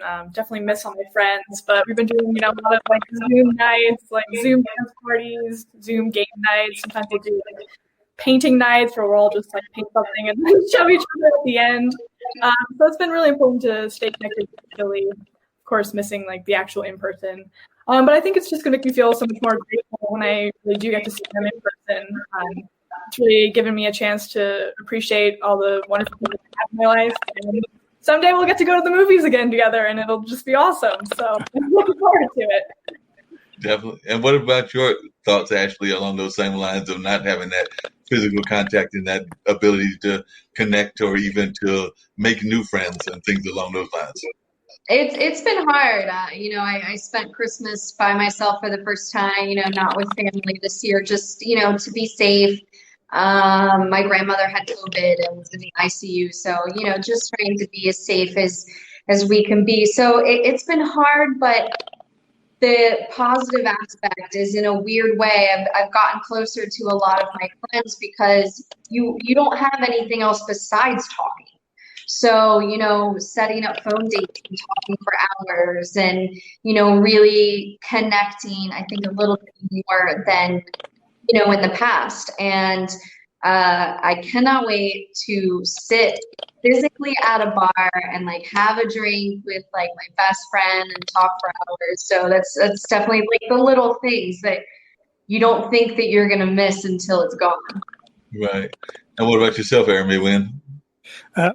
Well, here in Pahrump, there still is a lot of open socializing because we try to work to keep a lot of the businesses open safely, because since people do have to make a living even during the pandemic. But one thing I miss is, especially during the live performances, a lot of being a musician is actually the human contact, reaching out to people, having that public contact with people. So now I've been using Facebook as a channel to heavily communicate with fan base during this COVID pandemic. And a lot of social media, Zoom, live streaming type avenues. Yep, definitely. We're seeing a lot more of that. You had actually talked about the fact of the movies and coming back and watching them. I'm actually hearing people saying and fearing that we're going to have some hybrid model for at least several years and things of that nature. So are you hopeful, or are you optimistic that we will actually be able to get back into real movie theaters, or do you think that it's going to be like the sports things where it's going to be hybrid and we're only going to have like a mix of things going on where it's not the full capacity that we used to have and all of that? Because definitely that's one of my fears, is that we might be stuck for another 5 or 6 years in kind of a hybrid, more scaled down version. I hope that we can get back into movies where it's packed and all of that, but my fear is that it might take it a while to get to that herd immunity. But I was just wondering your thoughts. I don't think it's going to happen this year, unfortunately, but I do think that I think it's going to happen eventually, because people just love going to the movies. I mean, we've had in New York, we had a diner near me in Queens that started doing drive-ins. And, they would make burgers and come, kind of old school and deliver it to people's cars. And because people miss that experience and of just going and seeing, you can't see something like, the Avengers on your small screen. You got to go and see it on these huge screens. It's a different experience. And I think it'll come back, but it's unfortunately going to take some time. Yeah, definitely. What's your thoughts, Tori? Do you think it's going to be a while? Do you think it's going to be 3 or 4 years, 5 years? What is your hope? And I do know that they are talking about even some of the big movies are pushing back or going direct to screen or direct to streaming and things of that nature. So we're even seeing that with some of the big blockbusters. But I agree with what Ashley said. It's not the same, those big blockbusters, without seeing it on a bigger screen. I mean, you can have a big screen in your house, I guess, but even that doesn't have the same impact as being there with all kinds of people and everything. Yeah, I mean, I'm hoping that it won't take 3 to 5 years. I'm sure it won't be, the same as it was. They're probably have to limit the amount of people, and there'll be all sorts of protocols. So it'll be different, but I'm hoping that some sort of version of it will come back soon. Of course, like streaming is, taken over, and a lot of big movies are releasing straight to the streaming platforms now. But I think people are definitely craving that experience, the community aspect of, feeling everybody else's reactions and, experiencing the big screen. It's just an entirely different ballgame than watching by yourself in your living room. So I'm hopeful that it will come, hopefully sooner than later. Yeah, same here. What is your thoughts, Airomee? I definitely think the movie theaters will come back. I don't know what the time frame is. I don't know, because since the pandemic is up in the air, not sure, not really sure, but just kind of like records, vinyl records have come back. CDs have made a comeback in spite of digital media. People seem to crave that tangible experience and to be able to have tangible media. And so I think there will be a drive to bring the movie theater experience back sooner or later, I think. Yeah, that's definitely what I'm hoping for and everything. One of the things that Tori mentioned that I found fascinating, because I was actually involved with them for a minute and then I just kind of got away from there for a while, but I definitely consider them to be part of my entertainment family, was the whole Daybreaker community. They were doing whole dance parties that I actually enjoyed being part of as well. So I was actually, even in my late age, in the late 50s and everything, would join them as they were having different dance music and would try to do some sort of a dance move, even though I'm not the best dancer in the world, from my being watched on Zoom and dancing as they were doing the yoga and mindfulness, and then the whole dance party type of environment. Because, daybreakers were very big in New York and California and globally, but then they also got shut down and realized that they wanted to keep those movements going. So they created these virtual dance parties that they did pretty much on a monthly basis. So I became like one of their semi-regulars popping in there, and they actually had some amazing guest artists. I think one time they had the Village People, another time they had Gloria Gaynor and a couple of other amazing folks. And I know they're already doing things in 2021, and hopefully they are also hoping that they can get back to the more traditional form of daybreakers and all of that. So that being said, have y'all, either one of y'all or one of the three of y'all, been to a daybreaker party or been to those kind of like day dances and everything? I have not.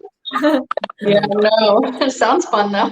Yeah, well, they're truly amazing. You'll have to get to one of them. I know they've done them in various locations, like taking over rooftops in New York City, as well as like old beaches and communities around Miami and a number of other places. But that's what they were doing when they were the more traditional version and everything. But now they've branched off and doing other things. For those that are watching that are interested in learning more about Tori and Ashley and Airomee, what are some of the hobbies that y'all enjoy doing as well? Because I'm sure folks are watching around the globe and they're like, these sound like some fascinating people. I need to know what they are and who they are about, other than being fans of somebody that we mentioned earlier, and that was being Zena. So I know that the U-Boat magazine had mentioned that as well. But other than being a fan of Zena, what are some of the other things that y'all do when you aren't acting? So, Ashley, I'll start with you. So one of the big things that's a huge part of my life is I'm a cosplayer. So I go to New York Comic Con a lot, and I mostly do, prosthetics, and I like to do like gender reversal. If you check out my Instagram, which is Ashley Tyler Actress, last year, pre-pandemic, I had actually cosplayed as Smeagol / Gollum from Lord of the Rings, with the bald cap and everything. You probably would not recognize me whatsoever. So that's, I love getting into character and kind of being weird creatures in a way. So that's one of my biggest hobbies. Oh, and cosplay can be very fascinating. We actually had on this show a cosplay artist. I think she was from the Dakotas, if I remember correctly, but she dressed up in cosplay outfits and actually even came on this show in one of her cosplay outfits and everything. And I know that cosplay is very big here in the Carolinas, because definitely one of the hotel that's actually next to the Carolina Theater, where Nevermore is usually held at, and which is the sponsor of Nevermore, has had several cosplay kind of events and all of that, whether it's Comic-Con or a number of the other things that are attracted to cosplay participants. So they've definitely had a number of folks in that category. So whenever we get out of the pandemic, you'll have to come here and come dressed in one of your outfits for one of the various cosplay activities that take place in the Carolinas. What about you, Tori? What are some of the things that you love doing when you're not pursuing the acting career? Yeah, well, I mentioned earlier that I'm also a dancer, and so that's a huge part of my life. I love to keep moving, and just been taking some online classes at home, and then even just choreographing my own stuff just to keep active. And I also really love yoga. That's something that's been super vital for my during quarantine and all that. And I've also really gotten into plants. I have started a collection, and it just keeps growing and growing, and I love to watch them grow and learn about new plants. I just spend hours researching plants, and I hope to start a garden soon. So that's my newest hobby. Wow, there were a couple of things just crossed my mind as you said that. One is that definitely I was curious as to what kind of dance you do, because dance is such a broad field and everything, because you can do everything from Irish dance to hip-hop dance to modern African dance to a number of other forms of dance, even Indian dance. So what kind of dancing is your go-to style of dancing? Right. So I've been trained in ballet, jazz, lyrical, tap, modern, contemporary, and hip-hop, as well as musical theater. I guess I'd say my like go-to styles would be more like lyrical, contemporary, and jazz. Okay, cool. And definitely the other thing that you had me thinking about was plants. There's a neighbor of mine that lives in the apartment complex that I live in as well, but they're 2 or 3 buildings over from me, and they actually had a full garden growing. Of course, it's now in the middle of winter, so the sunflower that they had that had literally had grown up because they were on the bottom floor up to the top floor, and everything is now wilted. But they had a full sunflower plant, and they had a number of other more vegetable type plants, and they had a nice garden, and they were from Brazil. So definitely they were doing that. And I guess when spring comes back, they'll try it again. So they had their whole garden going on, and it seems like it was very successful. So, Airomee, what are some of the things that you have been also engaged in when you're not engaged in your music, and the other things that you do in the creative world? Well, as I said before, engaged in politics, in the community, involved in what's going on in the local municipalities where I live. But one of my favorites, if I can ever get back into flying lessons and get my pilot license, is I love to fly airplanes. That is one of my passions, to fly, to travel, to improve my skills in flying. So probably more than music, next to music more than anything else, piloting is one of my favorite things I like to do. Well, and one of the things I've heard interesting about being a pilot, and you can tell me if this is true or not true.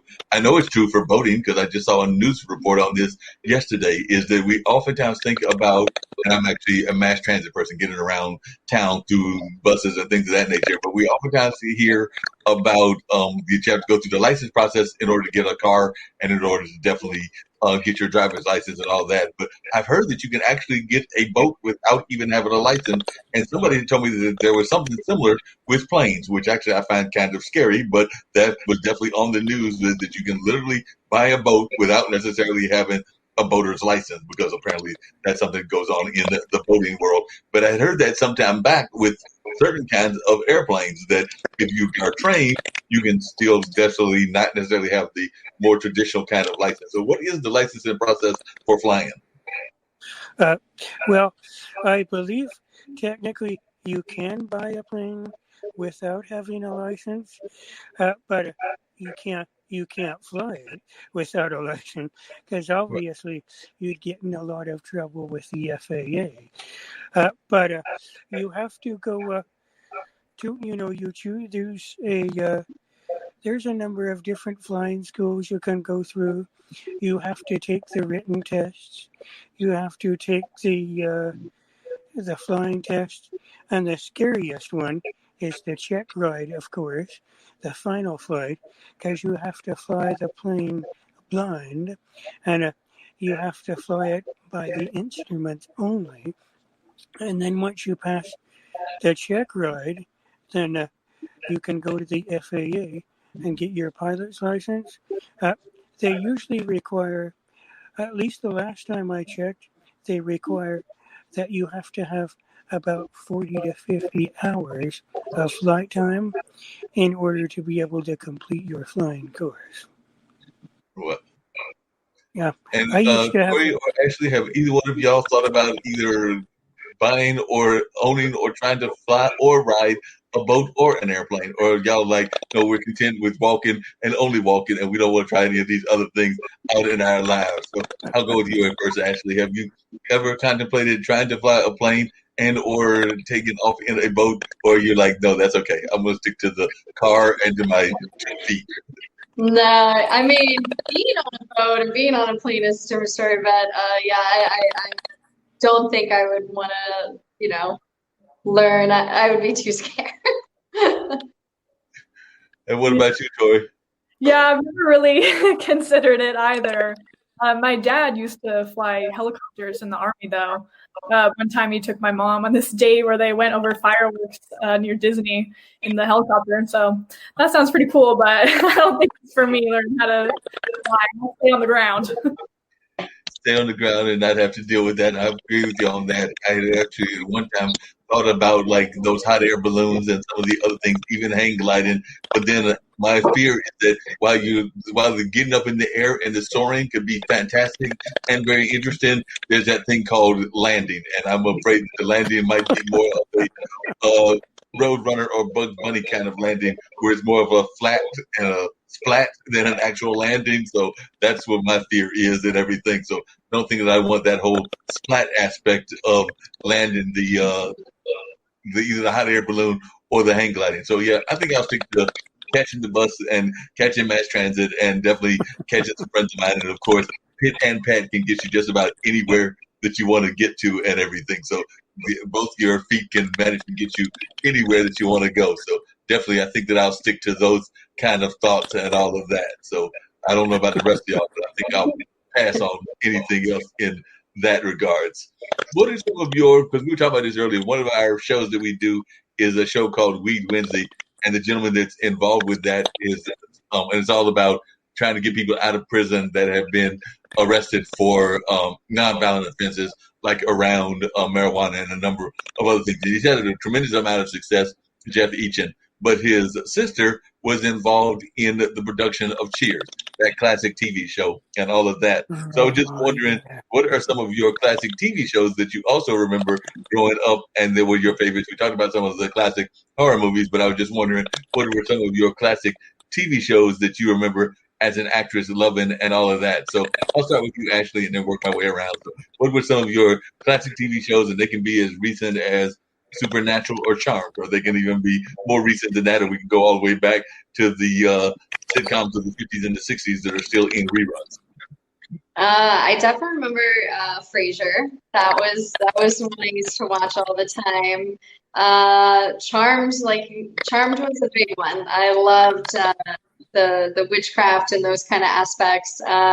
And I grew up in the, when Nickelodeon was having that big, it was really, with Sabrina the Teenage Witch and things like Hey Arnold, and a lot of the more like animated TV shows are the ones I grew up with that I still love. And what about you, Tori? What are some of the ones that you've loved out of the TV world? Yeah, I also was a huge Disney fan. On Disney, I remember really loving like Hannah Montana and Wizards of Waverly Place, and on Nickelodeon, like Drake and Josh, thought that was hilarious, and iCarly.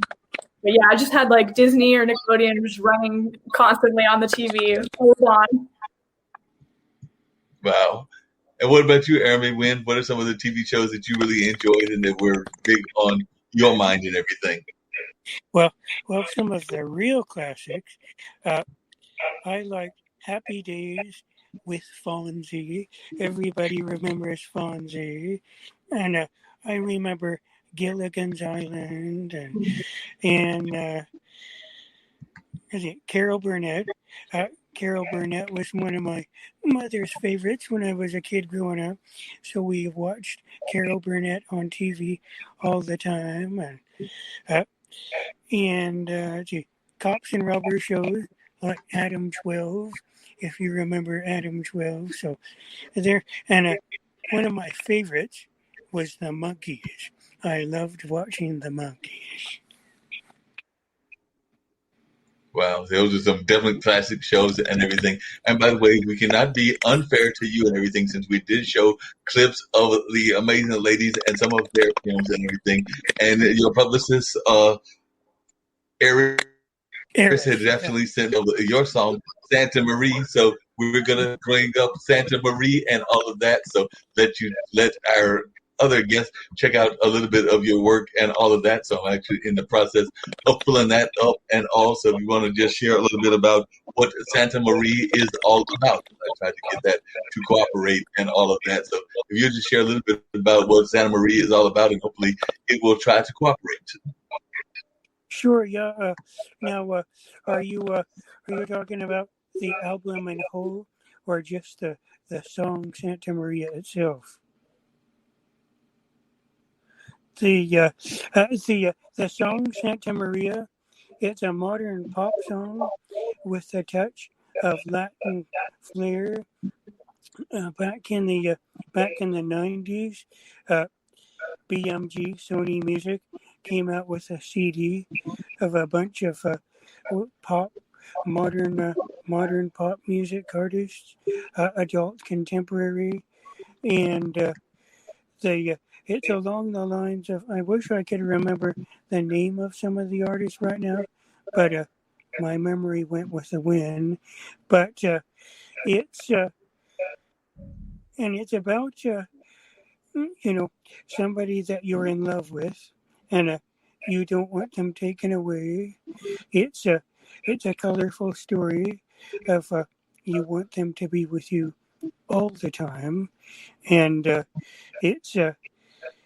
it was a lot of modern synthesis in the background. So they can go to my website, and the whole album will be there, and also iTunes and YouTube Music. If you just look up Airomee Wind, I have 3 albums on both of those networks now. We're going to go check it out and everything. Actually, it sounds like the opposite of your movie, because your movie you were trying to kill the person and everything, whereas this one sounds like it's more of a true love story and all of that.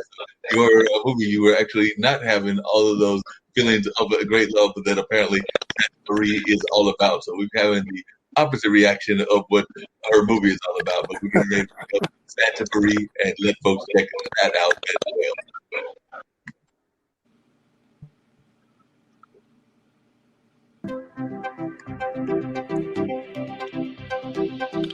Oh, there it is.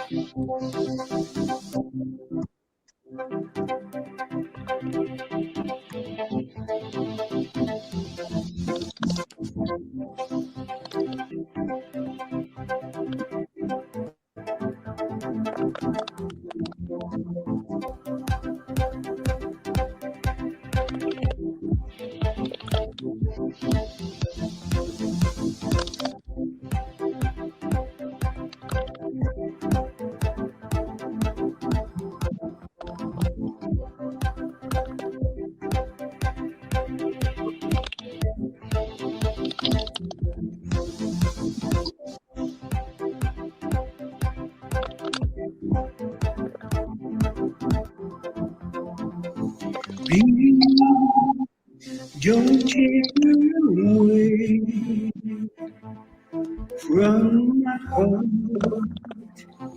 oh Santa Maria. She is as bright as the sun, as fair as the moon, and she lives deep inside of me. Colors of purple and white, beautiful blue,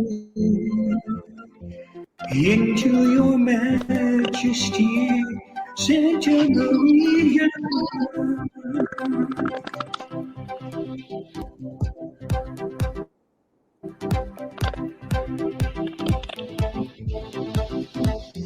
I'm dancing for you.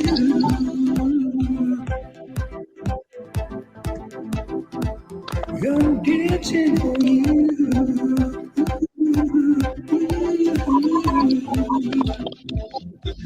Dancing for you.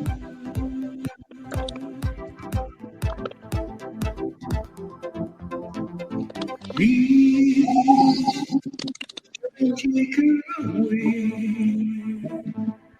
from my heart, oh Santa Maria. She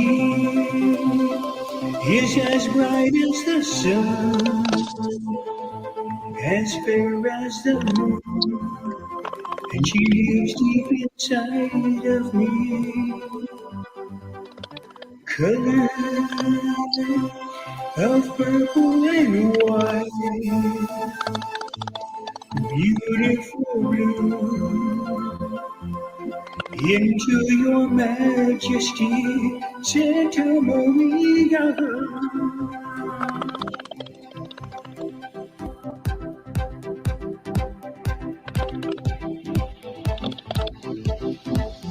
I'm dancing for you.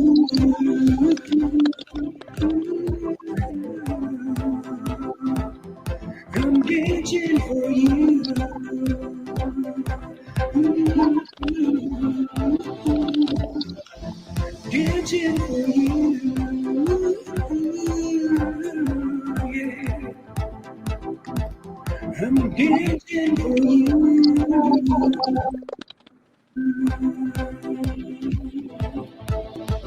Dancing, baby.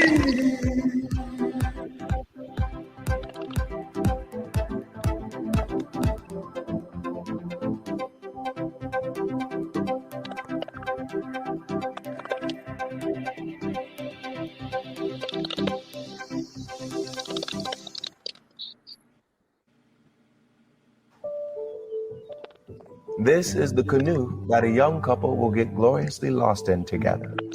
Well, hold on a second. Yep. There we go. All right. So definitely some trying to get that part off and everything. So it's trying not to cooperate. Here we go. So, there we go. There we go. All right. So definitely, what did y'all think of the music? That was Airomee doing his thing and everything. Yeah, I liked the beat of it. I was like nodding my head over here. Yeah, me too. It was awesome. We were vibing, we were grooving, we were like, okay. I liked it. I dig it. Oh, thank you. Great. Yeah, thank you for So, putting it on the for those that are radio. watching, like I said, it is a global community and everything. So definitely, I know you did it early, Ashley. But if everybody can share a little bit of their social handles and how folks can reach them, I'm sure that our global community would love to know that. And also, I've got to mention something else about the IBM platforms that both of you will be interested in to my filmmakers, as well as I think we might even be able to work out something with the music aspect as well, even though that's become harder because of copyright issues and things of that nature. But Tori, how can folks find you? I know Ashley had mentioned that earlier, but on social media, how can folks find you?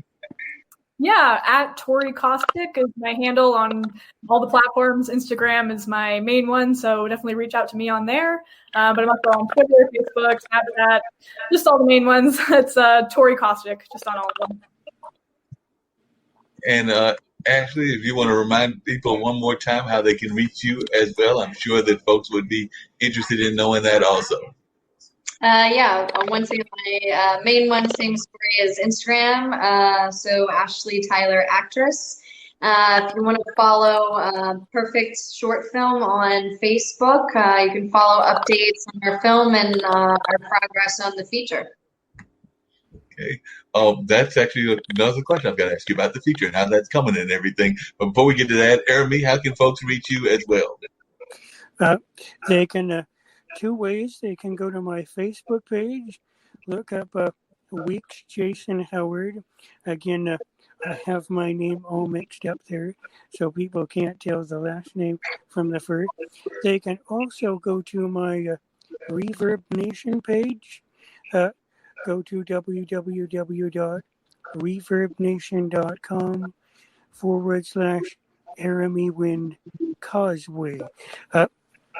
You spell it causeway like a causeway, a road that goes across a body of water. So reverbnation.com/Airomee Wind Causeway. And Causeway's the name of the band. But all my music from the Santa Maria album, it's all right there. Sounds great. You can also follow Catherine's Lullaby is also on Instagram and Facebook. Catherine's Lullaby Film. Okay, cool. Appreciate that.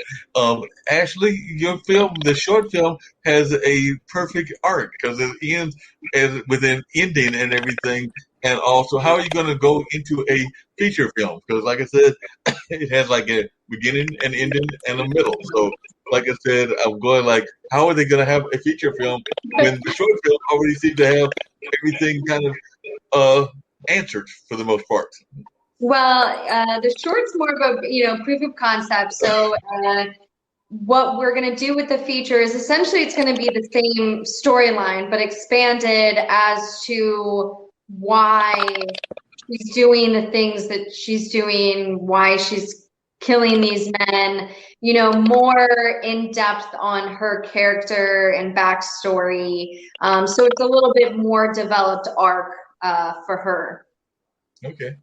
That should be interesting and everything. are we going to see the opposite with Tori's film? Are we going to see a short version of the feature film?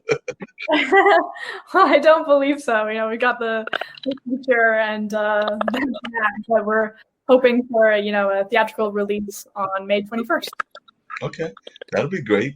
So that'll be coming out in limited release to limited theaters, or are you hoping that it will be a worldwide release or a release in the nation? How are you the theatrical release? Yeah, it'll be a limited theatrical release in the U.S. and then in other parts of the world after that. But of course, we'll have to see what the situation is with COVID, but taking it day by day and the distribution deal. So we'll see how it all pans out.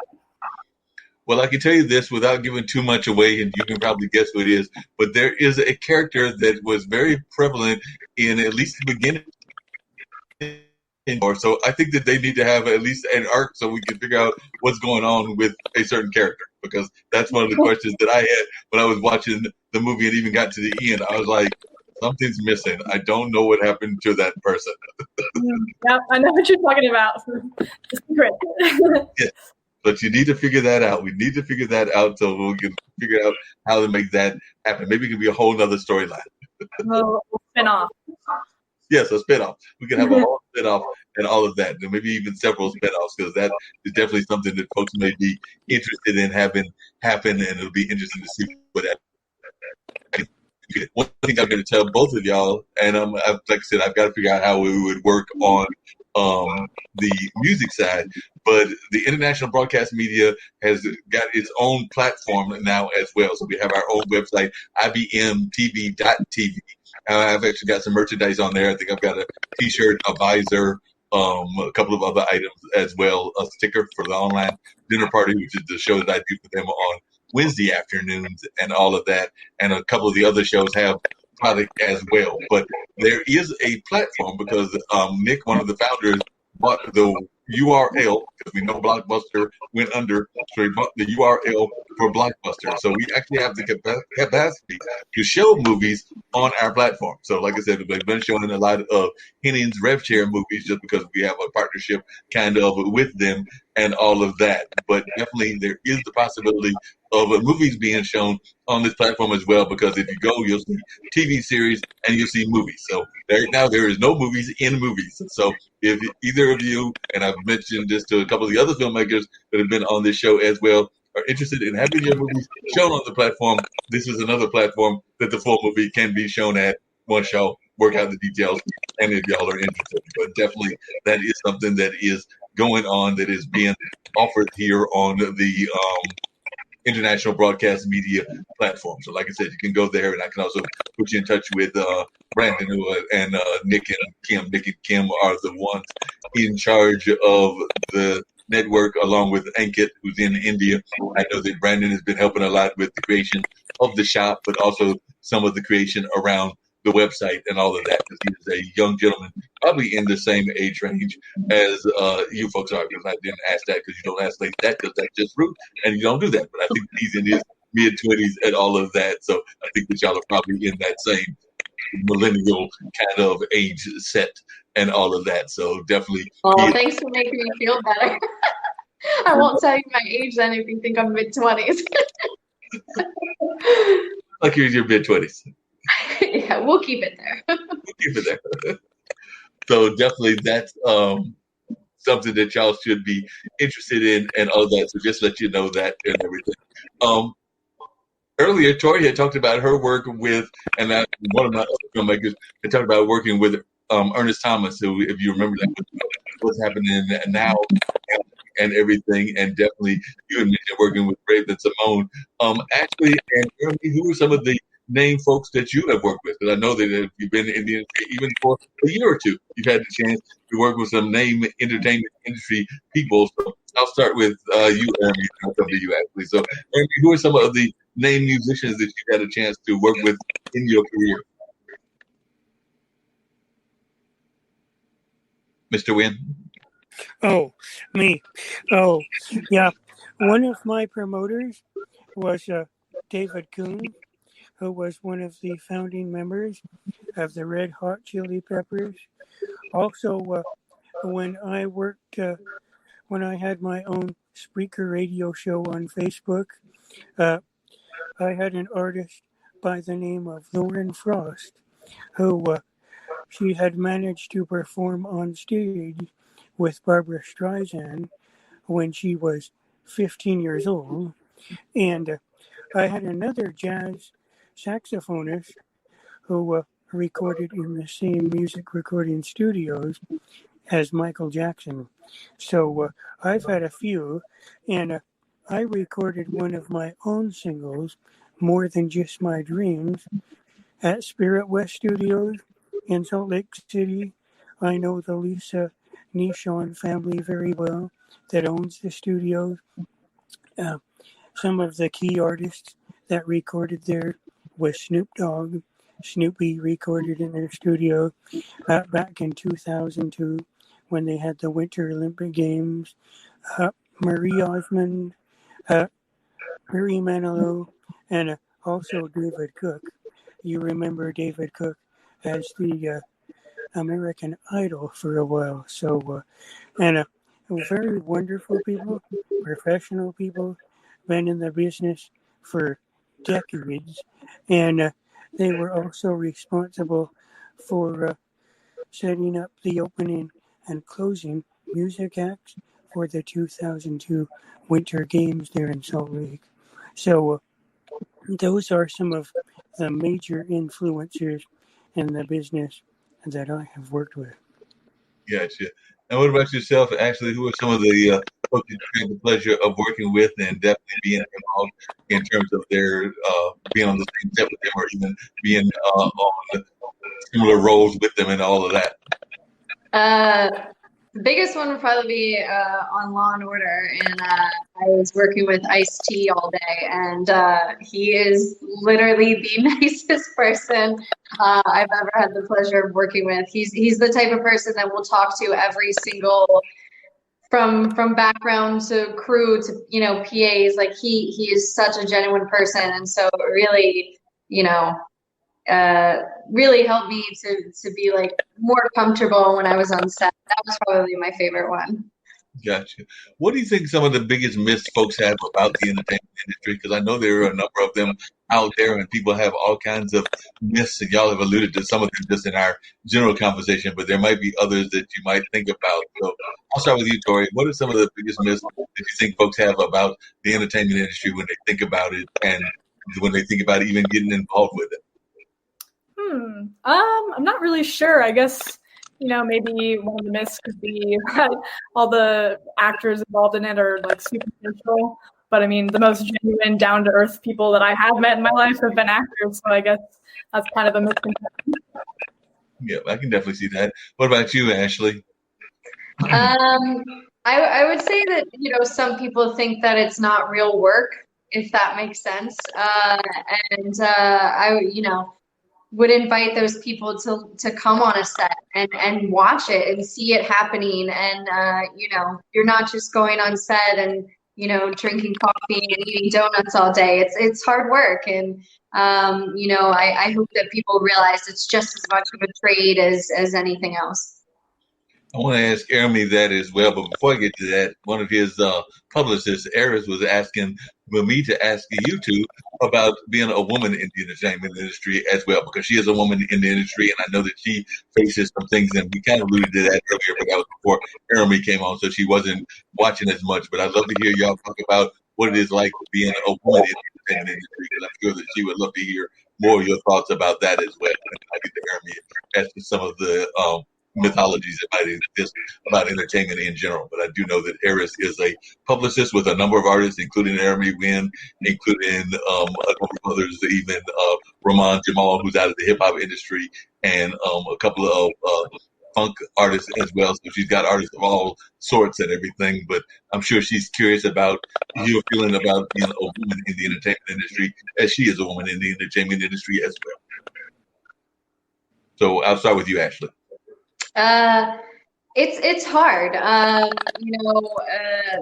think it's getting a lot better. I think that, when I first started, I moved to New York. I mean, a lot of it is looks, and Now as I've gotten older, it's Instagram likes and as opposed to talent. And, women are portrayed a certain way a lot of the times as just sex symbols. So it's hard to kind of get those quality roles where you're not just showing your body. And I think that, we've come a long way where now we're really writing for women and that we're writing about real women and not just having these, side pieces to promote the men. So it's hard, but I think that we're making such progress and I'm so excited to see, more female directors and things that are coming out in the future. And what are your thoughts, Tori? Yeah, I definitely agree with Ashley. There's really high beauty standards and expectations for women, and it's definitely been heightened with social media and all of that. I guess there was kind of a tendency for the industry to kind of seem like a boys' club, with men behind the camera, the whole cast being men, but things are totally different now, and it's way more inclusive, and so things are turning around fast. And like Ashley was saying, there are a lot more roles for women and more quality roles for women. So things are on the. That's good to hear. Airomee, I was going to come back to that original question I had before Eris asked that question to the ladies and everything, which is some of the mythologies that you think exist even in the music industry. We know the music industry can have a lot of folks that are frustrated by the music industry because a lot of times the radio stations can be controlled by certain institutions and limited amount of institutions, whether that's Clear Channel, whether that's Live Nation, or whether that's a number of other things out there. So we don't hear enough of the indie musicians. But I was just wondering your thoughts about some of the mythologies that exist about the music business, but also how you cope with trying to get your music out when there are those limitations from, say, commercial radio and some of the other radio stations where they are very cookie cutter, for lack of a better word. Well, one thing I would like to say is that, especially with commercial radio stations, it can be very difficult because the music industry standard with commercial radio stations are that you usually have to have a contract with a record company.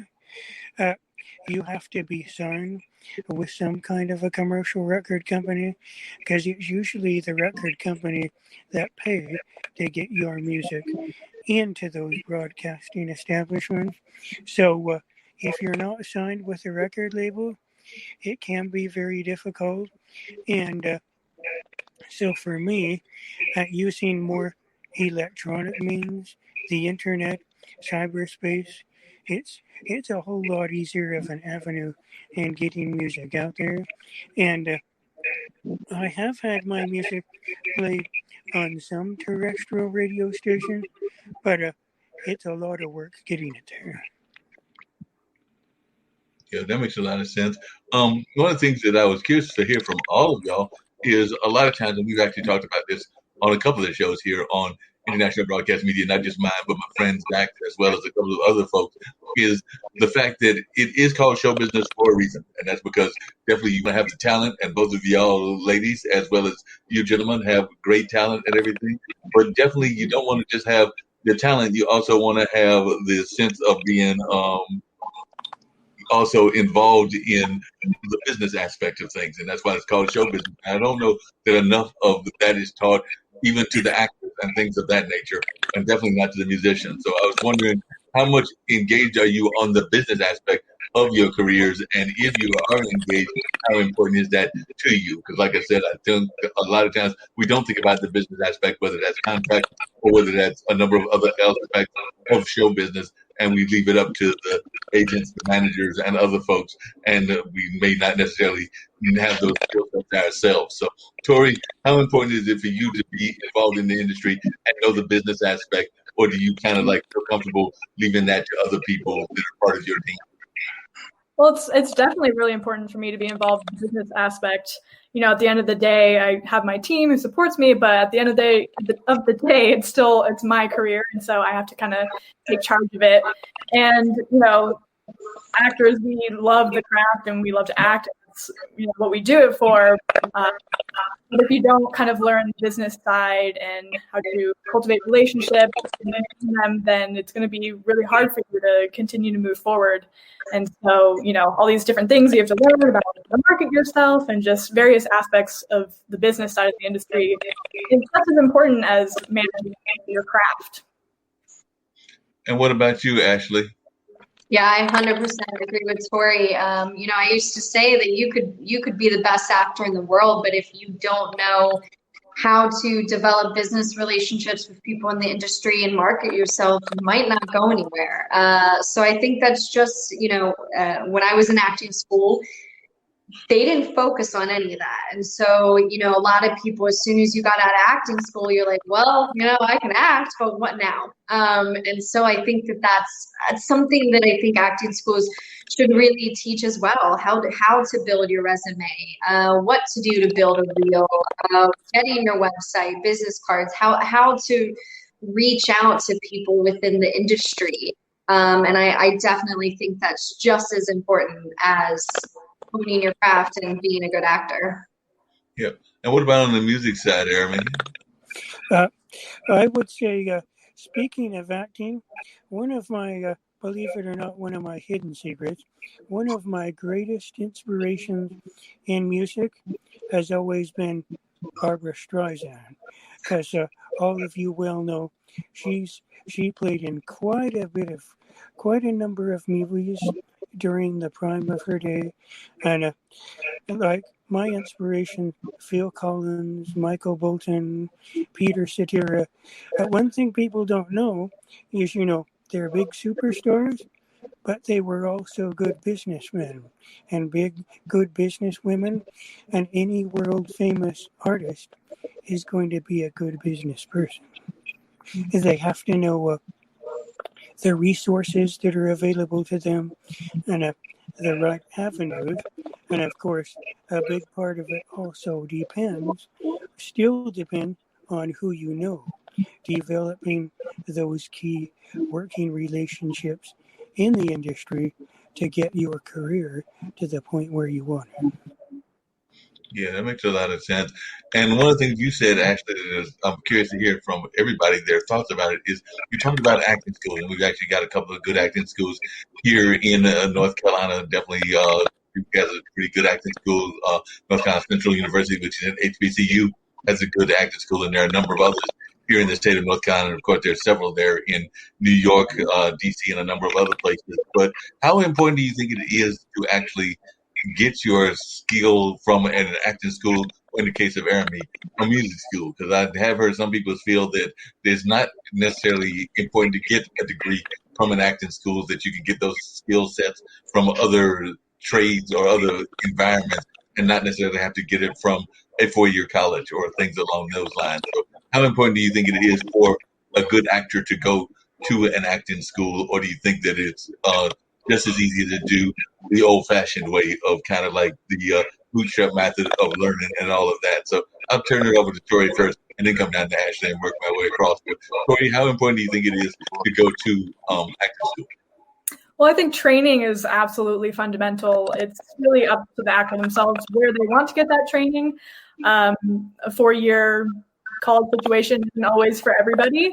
And so it's not entirely necessary because, it is a lot of money and a lot of debt. There are lots of strong acting schools that you can go to outside of a 4-year university that will give you, the skills that you need to work in the professional world. Gotcha. What are your thoughts, Ashley? I never want to discourage anybody from going to an acting school. I think it can be beneficial for different people. For my experiences, I think, I did learn the acting technique that really resonated with me, but I also think that I could have saved a ton of money.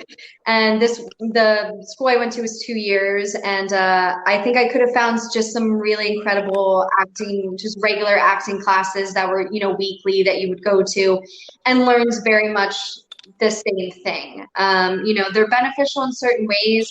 I definitely think as an actor, you constantly learn and improve and hone your craft. So schooling is important, or training, but I don't think you necessarily need a 2 or 4 year school or degree. I think that you can go to amazing classes by amazing teachers anywhere and learn very similar things.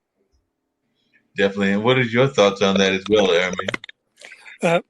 Well, in my career, at my younger years, you didn't have a lot of the acting school, so I'm very much a self-taught musician, but I also have engaged in a lot of music education. I started a Facebook page called the Airomee Wind Music Education Foundation because I am a big supporter of music education, and now day and age, with the complexity of the music industry, I think it's a very good idea for young musicians to go to school, to get the skills they need, to be able to create the music that stands out, because there's a lot more about music than just meets the eye. Especially reading sheet music is very complex. Music theory can get very complex. So it makes it really a lot easier for young artists to excel better in their careers if they have a much better understanding of that music theory. Yeah, that makes a lot of sense, and I know that that's even something that's needed in other aspects of other industries as well. I would argue that there probably needs to be those kind of foundations, even among some of the acting facilities as well, and things of that nature. Because I definitely agree with something that Ashley said, that we need to teach more of the business aspect of the industry, not just out in the work world, but also in those school environments. Because I think that a lot of times that is not taught in the school environment, because a lot of the schools are so much concentrated on the talent aspect of it and the different kinds of modes and operations in that way. But they're not teaching necessarily about the business aspect or about some of the other things that are very much important to y'all's careers and all of that. So I definitely think that that is something that needs to be worked on and improved in a major fashion and all of that. So definitely I would agree with all of y'all that that is something that we need to consider and all. By the way, I did want folks to check out some of the other shows that we've got here, and then we'll get ready to wrap things up very shortly. But I'll let y'all get some water while we check out some of the other shows that exist here on the network, including my friend Sasha's show about chess. So I've got a couple of shows that I'm going to let folks check out, including one that I think that the actors will find quite interesting, because one of the shows that we have is a show called Talking Upstream. And what Talking Upstream is my friends Zach Wiseman and Dylan. Can't remember Dylan's last name off the top of my head, but they do a show where they literally whiteboard story ideas. So they are creating movie shows as well as TV series, as well as a number of other things, with the hope that somebody like a Netflix or Hulu or somebody will pick it up and go ahead and make it a full production that can star folks like y'all. So they are doing this on a regular basis, and that show airs on every Sunday. So they do that show, and they are out of the Colorado area by way of other parts of this country. But they literally whiteboard these story ideas and have come up with some really unique story ideas, everything from action adventures to period pieces to a number of other kinds of styles of movies. I think they even had a couple of horror movies in there as well. By the way, all of y'all will be glad to know they had me as one of their guests, because they will sometimes bring in lately different people as their guests to help them pitch the show ideas and come up with the ideas. And usually Dylan will present an idea, Zach will present an idea, and you're supposed to choose an idea. Y'all know me, I can't do that. I've got to do things a little differently. So I told them, let's go with both ideas. So they had to blend the two ideas when I came on the set, and it actually worked out quite well and all of that. But let's check out about Chess Stars and also about Talking Upstream. If y'all want to go get a can of water or soda, y'all can do that, and then we'll be ready to wrap up things very shortly after that. But definitely, here's a little bit about Chess Stars.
Yeah, we're back, and we know that Nevermore is definitely going on, and that's going to be a tremendous virtual film festival, and that'll be definitely usually done in person at the Carolina Theater, but this year it is a virtual version, and I do understand that definitely tickets are already out and available, and all of that, and folks can definitely get their ticket and check out your various films. I think that it's got the whole geo block, so definitely I think that folks can catch it, particularly here in this area and a number of other places around the Southeast and everything. But definitely, if somebody was going to watch the film, Tori, and you had only like 2 to 3 minutes to tell them why they should watch your film, what kind of pitch would you give them? So this is your chance to give a 3-minute pitch as to why somebody should turn into your film. And I'm going to do the same thing to Ashley, but 3-minute pitch as to why somebody should come and gather a chance to watch your film versus some of the others that they might decide to watch.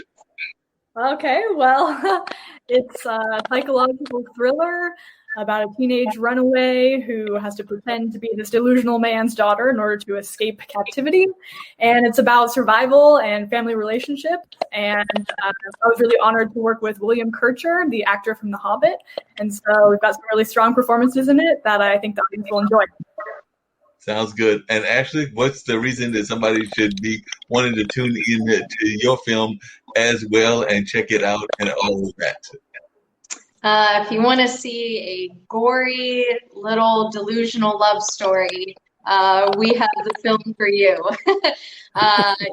It's a female serial killer, so right away it's going to be different than other things that you've seen. It's creepy, it's gory, and it's will definitely leave you feeling a little uncomfortable at the end. So. That's what we need in this day and time. Is a little bit more uncomfortability. Sometimes that's what we need in our life and everything. A little bit more uncomfortability. So if somebody wanted to catch your music, Airomee Wind, why should they check in the music, and what's the reason that they would be wanting to tune in to your sounds? Well, if they like Phil Collins style, Michael Bolton style, Peter Cetera, the world-class type music like that, I've been in the industry for many years, so I like to bring world-class music to the public, to fans throughout the world that people enjoy listening to. I'm very big on enjoyable sounding music, so something that you can listen to for hours and hours on end. Sounds great. It definitely sounds like some amazing things that are coming up. And definitely, like I said, we got about another 10 or 15 minutes to go, and then we'll wrap the whole thing up. But it occurred to me that since I had so much fun with Tori, that I did not put Ashley on the spot. And since she's an actress, she gets to interview as well. So I'm going to drop off and let Ashley interview y'all also. So I don't think we can have two actresses and not be fair to both of them. So Ashley, you get to interview Tori and Airomee now. So I'm going to put you on the spot this time. So, okay. Okay, so to both of you, what would be your favorite movie of all time, or a film that you've seen a million times and never gets old? Yeah, I mentioned it earlier. Lady Bird is my favorite movie. When it was out in theaters, I saw it 4 times. It's so hilarious and also makes me cry every single time. And there's so many little quirky details and moments that are just amazing to watch, and I can watch it a million times. Yeah. I'm a big Star Wars fan because when I was a kid growing up, Star Wars was the thing on the big screen in the theater, back before they had any computer technology or anything. And I could always watch Star Wars over and over and over. Speaking of gory movies, I'd like to see somebody come out with a new Stephen King style movie that keeps you on the edge of your seat through the whole movie. Me too. I want that too. Oh man, this is harder than it looks. I feel like Tori asked some good questions. Thank you. Well, both of you, because Tori, you dance, and Airomee, you do, music. Tori, like, what kind of music or dance style do you prefer? And Airomee, like, you're kind of more like in the jazz aspect, a little more, like you said, Michael Bolton. Has that always been your style, or has it changed over time? I've jazz. I started out more in the jazz aspect because I have connections with like Grammy Award winner saxophonist Jason Weber on Facebook, and I've also known like Boney James. But as the music style changed, as jazz kind of faded out, I decided that getting more into the pop music style, since pop music has been the dominant genre of the music industry for so many decades, that that's where it was at. That's where I'd get people's most attention. Nice. Yeah. Great job. Go ahead, Tori. I was going to say, for me, in terms of dance, growing up, I had a lot of ballet training, and I would go to summer intensives specifically for ballet and pointe. But then I was also a competitive dancer where I did a lot of jazz and musical theater. I have those kind of two aspects of my life running side by side. And now I would say my most favorite would be contemporary and lyrical styles to choreograph and explore with on my own, to more modern and stuff like that. Cool. Great job. By the way, I'm going to bring in one of my other partners in crime and everything, who's actually all about like gut health and nutrition and all of that. So she may have some questions for actors and actresses and music about nutrition and gut health as we're wrapping down and got, like I said, about another 15, 20 minutes to go and everything. So, Cara, meet our new acting friend. We've got Tori here and Ashley here. Tori is representing California. Ashley is representing the New York area and everything, and we've also got Airomee Wind, who is a musician and representing the whole Salt Lake City area, and of course you're representing Cincinnati, and of course I'm in North Carolina. We've got the entire nation pretty much covered and everything. So definitely, any thoughts that you want to share about the importance of nutrition to our fine actresses and musician here as well? I love the interesting segues, to be honest. I am honored, actually, Marc, that you're like, hey, do you want to pop in? I don't really know how I fit in the mix. I mean, I'm sure you have your own routines and whatnot.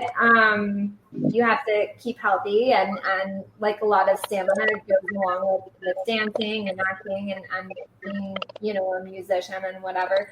I just think it's an interesting segue, but I'm just happy to meet you guys. And I actually like to take down names so I can read up on you later. So thank you for, just letting me be on your show. But yeah, I'm a health coach and I focus on gut health and, really the mind and the body and how it all correlates. So. And actually, Tori had to deal with your whole field very much so, because actually one of her roles, she had to play somebody that was actually going to run an entire marathon because she was actually mistaken for somebody in her film and everything. So she was mistaken for a marathon runner and had to play that person and everything, and had to train in the marathon and all of that. So she had to run, and definitely we saw some scenes of her running in the woods and all of that. So definitely that was going on in the health aspect. And we're not sure whether there's any health aspect to being a serial killer, which is what Ashley plays in all of that. So you can't figure out the healthy aspect of being a serial killer, but she has talked about something that you have mentioned on a couple of past shows and everything, which is kind of the trouble of dating in the 21st century, because that's part of the reason that the serial killer becomes a serial killer, because she's frustrated by what's going on in her dating life. Isn't that not correct? In that case, like, I get maybe how someone could just go off the edge on that. Very interesting. And for you to like do the whole marathon thing, like, you didn't skip on like carbs, right? No. I mean, I definitely knew I was going to be running on the film, so I trained beforehand and made sure I was eating enough and all the good stuff. But yeah. That's awesome. Huh. That is so cool. I can't get over the whole serial killer aspect. That's really interesting. Thank you. It was a lot of fun. Normally I get killed, so this was fun to reverse the roles and not die so quickly. Congratulations. Thanks. Yeah, I'm looking forward to watching your short film, actually. I know. I'm very excited to see yours now, too. Marc, actually, I do have to step out, but thank you so much for having me. This has been a really awesome time chatting with you guys. No problem. I know you got to get ready to bounce, and everybody else does as well shortly. So I know you're going to bounce first. But one of the things I do with all the shows, Cara knows this, and some of the others that watch regularly know this as well, is I always ask people to give a positive thought that they would like to share with the global community. So before you bounce, any positive words of wisdom or encouragement that you would like to share with the global community would definitely be wanting to be heard at this particular time. So, Tari, since you're getting ready to bounce first, I'll let you go first. I don't know. I'll say everything that you need, you have inside of you. Your most powerful self.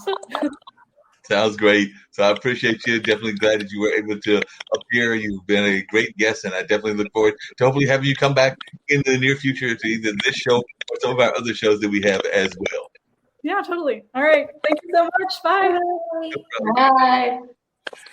So definitely, we're going to just continue on this whole thing about the serial killer and how it is connected to the dating life, because we hadn't really touched on that. So actually, talk about why you feel that it was connected to the whole dating life aspect, because that's part of the reason that you even created that, was because you were saying that you had gotten this kind of frustration, and you were like, the character needs to do this, and we need more serial killers because guys don't know how to act right in dating. Well, I think that, like I said, it's a lot of the times male serial killers, they get such a great storyline and past traumas. And so I think like a real question is, what would drive someone to kill? I think, and so, I kind of, all of my female friends, and including myself, dating horror stories in New York. And I think if someone were already on that kind of cusp and that edge of, mentally, that it could drive them to snap. And so that's, in the future, that's one thing that we're kind of really diving into, someone's mental state and what could really cause a woman to murder multiple times and not just once. Definitely. That would be quite interesting and everything. And I'm sure that even Cara shaking her head like she could even relate over there in Cincinnati, because she's gone through those dating dramas as well. And she's sitting there going like, I've been there about to snap a couple of times. I mean, yeah, well, I guess I'm sure, Ashley, you could agree. Killing is not the answer. Yeah, no. I'm personally a taking of lives, but I can get, okay, so that is a very woman thing. Like if we were to just snap, it would be because like, okay, we're over it. We're over it. And I see that. Yeah. Very woman thing. Yeah, something a woman thing. Yeah. Totally a woman thing, and y'all sitting there going like, nope, not gonna happen, not gonna. That actually brings up an interesting question though, because a friend of mine told me, and I can't argue with him, that if we're honest, and Airomee, I hate to tell us this, but if we're honest, women are actually the smarter gender. So I'm thinking that a woman serial killer probably would get away with it quicker than a male serial killer, because the male serial killer is going to make a serious mistake, whereas you women serial killers might not get caught for a while. Because I remember there was a famous case of a woman serial killer, now that I think about it, here in North Carolina, Blair something, but she killed folks using arsenic, and I think she did like a couple of husbands that she had in her life and everything, and she was a serious serial killer. I think she killed like 3 or 4 folks, but she did it through arsenic, and it took her a while to get caught. Women statistically watch more serial killer documentaries than most people. So I think that I can see that women would kind of know what they were doing if it ever came to that. We're also more likely to have this innate fear of like being kidnapped in the dark and stuck in the trunk. So any like way that we could, I don't know, reverse that situation and not be in that situation. I think we like to think of strategies to survive. So we're prone to like those type of documentaries and things. They're pretty interesting. I'm still getting over the fact that I actually knew the statistics that more women watch serial killer documentaries than any other folks. I'm trying to figure out where I actually got these statistics. She's already busted my bubble a couple of times because she's fairly older than I think she is, and she's also now telling me that women serial killers are there are more women watching serial killer movies than I thought there were. So I'm already a little bit worried. That's just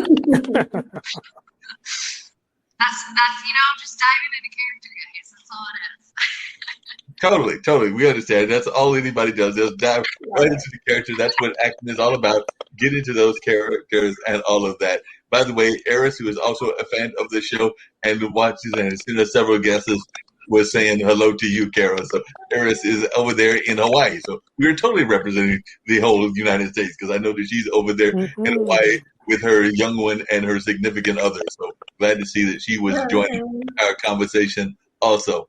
So as we get ready to wrap up, and we got just a little bit over 10 minutes to go and everything, but we'll probably take that long just in what I'm going to ask y'all to do and everything, which is kind of what I had asked our other guests earlier and everything, Tori, to do, which is basically any words of encouragement or positivity that you would like to live with our audience of global folks, whether they're in Nigeria, whether they're in South Africa, or a number of other places around the globe. So I'll start with you, Ashley.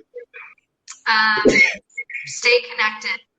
Talk to people. There's people everywhere that are here, and there's communities everywhere of like-minded people, and stay connected and get to know people from all over the world. It'll be one of the best things that you'll do. So.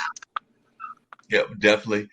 Airomee, what are some of your thoughts that you would like to share with our global community and with the world in general? I'm sure they would love to hear your thoughts and any words of positivity that you would like to share. First off, I want to take this opportunity publicly.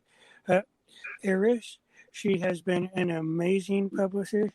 She's just an incredible woman in the industry. And when I'm trying to do traveling concert tours or anything, I know she's the person that has the resources, the avenues, and she's the person, my go-to person for getting me set up in whatever aspect of the industry I need. So any artists who need to, need direction, need resources, Eris at UBO Mag, she's amazing. But I just wanted to say the same thing as Ashley said. Stay connected with the human race. Social interaction. It's mentally healthy. It's not healthy to be isolated, to be alone. So you can learn a lot from people. It's always fun to get to meet new people, and I just enjoy life and have fun. Yeah, you definitely got to do that. Enjoy and have fun and all of that. And by the way, y'all will be glad to know that Eris wants to connect with both you and Tori as well because she had said that earlier and everything. So I know that she is definitely involved in the entertainment industry and definitely loves encouraging fellow women in the industry as well. So she was definitely letting y'all know that she wanted to connect with you. And I know that she's already said that about Cara as well. So definitely she's interested in connecting with Ashley, Tori, and Nakara and just kind of continuing to build that community as well. So definitely, and by the way, she was also teasing you for knowing those stats and everything. So she was teasing you for knowing those stats at all. So I'm still trying to figure out why you know those stats and what other stats that you know that we might be scared to know that you know. So that's just what happens when you study these roles. And that's what a good actor does. They know the roles and they know them quite well. So they are able to get those kind of skill sets and just have all of that going on. So what are some of the things that you would like to share, Cara? And then I'll get ready to wrap everything up with some thoughts of my own, but definitely what are some things that you would like to share with our audience also? Well, first of all, Ashley, Airomee, you both seem amazing. And Ashley, I would love to have a conversation more about that whole serial killer business. That's cool. Super amazing. Totally enthralled. But and yes, if you'd like to connect with me personally, Deep End Roots Health Coach at Gmail. Here, do you want to put that on there? Marc, Deep End Roots Health Coach at Gmail. I never turn around to anyone just wanting to chat or connect, And so with that, I just want to say, stay curious, stay open and get curious. You never know who or when someone's going to say, hey, join this StreamYard and talk to people. Or, hey, here's my email or whatever. You just really don't know what can come of just interaction. So get curious, stay open, and, stay connected. So thanks again, Marc, for letting me hijack the end of this. No problem. I love when you pop in, and there's no such thing as hijacking on this platform and everything. So definitely always glad to have you pop in and share your wisdom and everything. And like I told Tori earlier, I will tell Ashley also, definitely know that you're always welcome back. And we would love to have your film on our movie section as well. And definitely look forward to more and more conversations in that regard. And I actually got somebody that's popping in at the last minute and everything as we were winding down. But definitely wanted to say hello to Chimene Davis also. And she's doing a lot of work in the entertainment industry as well. So you might come back on a later time and also have her definitely come back on our audio podcast, which I'm going to link to in a few minutes and everything, because I was hoping that she'd be here earlier, but definitely always glad to have her at least for a few minutes. So definitely, if you can share a little bit about your background, Chimene, and what you're doing in the entertainment industry there in California, and I will definitely bring you back in the near future as we were just wrapping up. And I said, hey, wait a minute, Chimene popped in. I got to at least say hello. Hey, how are you? Can you hear me? Yes. Oh, great. Hi, how are you? How's everyone? Hi. So my name is Chimene Davis, and I live in Southern California in Los Angeles. Is that where everyone else is from, or are you from? We've got folks all over. We've actually had Ashley is in New York, if I remember correctly. Definitely Cara is in Cincinnati, and Airomee Wind, who is a musician, is at Salt Lake. We had another young lady, Tori, who's an actress, and she was out of the whole California area as well. And then Eris, who's been popping in with comments, is out of Hawaii. So definitely we've got a whole global community. And of course, the international broadcast media has got folks from throughout the world. Oh, wow. That's cool. That's cool. So I live in Los Angeles, California. And I'm a film and television producer. My background is in advertising. I started out in the advertising business and kind of swam my way upstream, so to speak. Sounds great. So tell us, folks, a little bit more about your company and everything. Like I said, I definitely want you to come back on the online dinner party, which is usually 4 to 7 and goes a little bit over. It's not as tight a schedule as it is on Mondays, because Mondays I go from one show to another, but I can have a little bit of stretch time because Dean gives me a little bit of leeway. So I have like at least 5 or 10 minutes of spare time, but even more spare time on Wednesdays and all. But definitely share a little bit about your own entertainment company, a little bit about your background, Ms. Davis. So the company that I am the CEO, chairman, is Suburban Entertainment Group, and Suburban Entertainment Group, does everything from television, film. We are starting our animation division, so we're really kind of getting into the process of the film business and so on. Suburban has been around for a while. It's about maybe 12 years old. And I started out in the ad business, so most of my work started out doing advertising for NBA Entertainment and for Dr. Pepper, just like a lot of Super Bowl kind of commercials. And I was interested in that, but the goal that I was really kind of aiming for was the film business and doing features. So well, you'd be glad to know about Ashley's background, because Ashley, we were just teasing her because she's been off for a number of hours now, but she's actually started off as an actress, but then she has now done a psycho thriller, which is about the bad aspects of dating, and she's got a woman serial killer. So she's actually got a woman serial killer in the movie that she has created, and all of that. But she was saying that there's not enough female bad guys, so she wanted to create one of those female bad guys, and so she has created that movie that she got out. I feel the same. I feel like, and my husband and I talk about this a lot, where you watch television and the women are always the victims. They're always the ones that are getting killed. So I like that. We have at least some female serial killers. Yes. That's cool.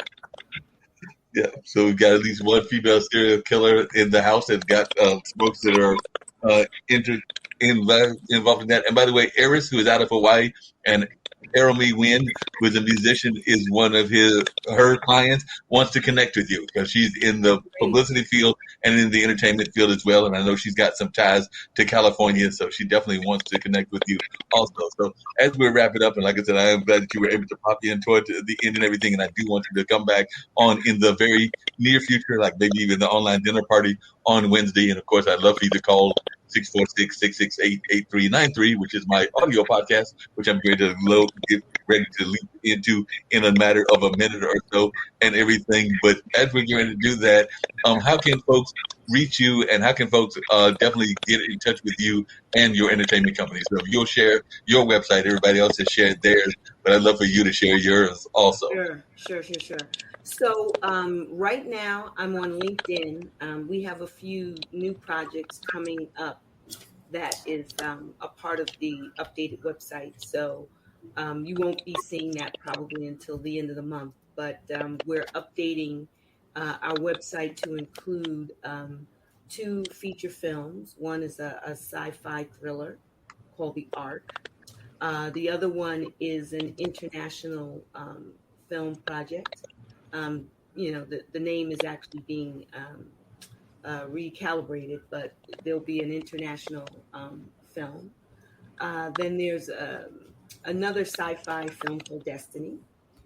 So a few of these films are going to be updated. And then we have a TV show called Onyx Element, which is kind of a fun project that we are currently trying to find a home for. So those projects are going to be updated on the website, but you can find me on LinkedIn, Suburban Entertainment Group, and you can reach out to me at suburbanent@hotmail.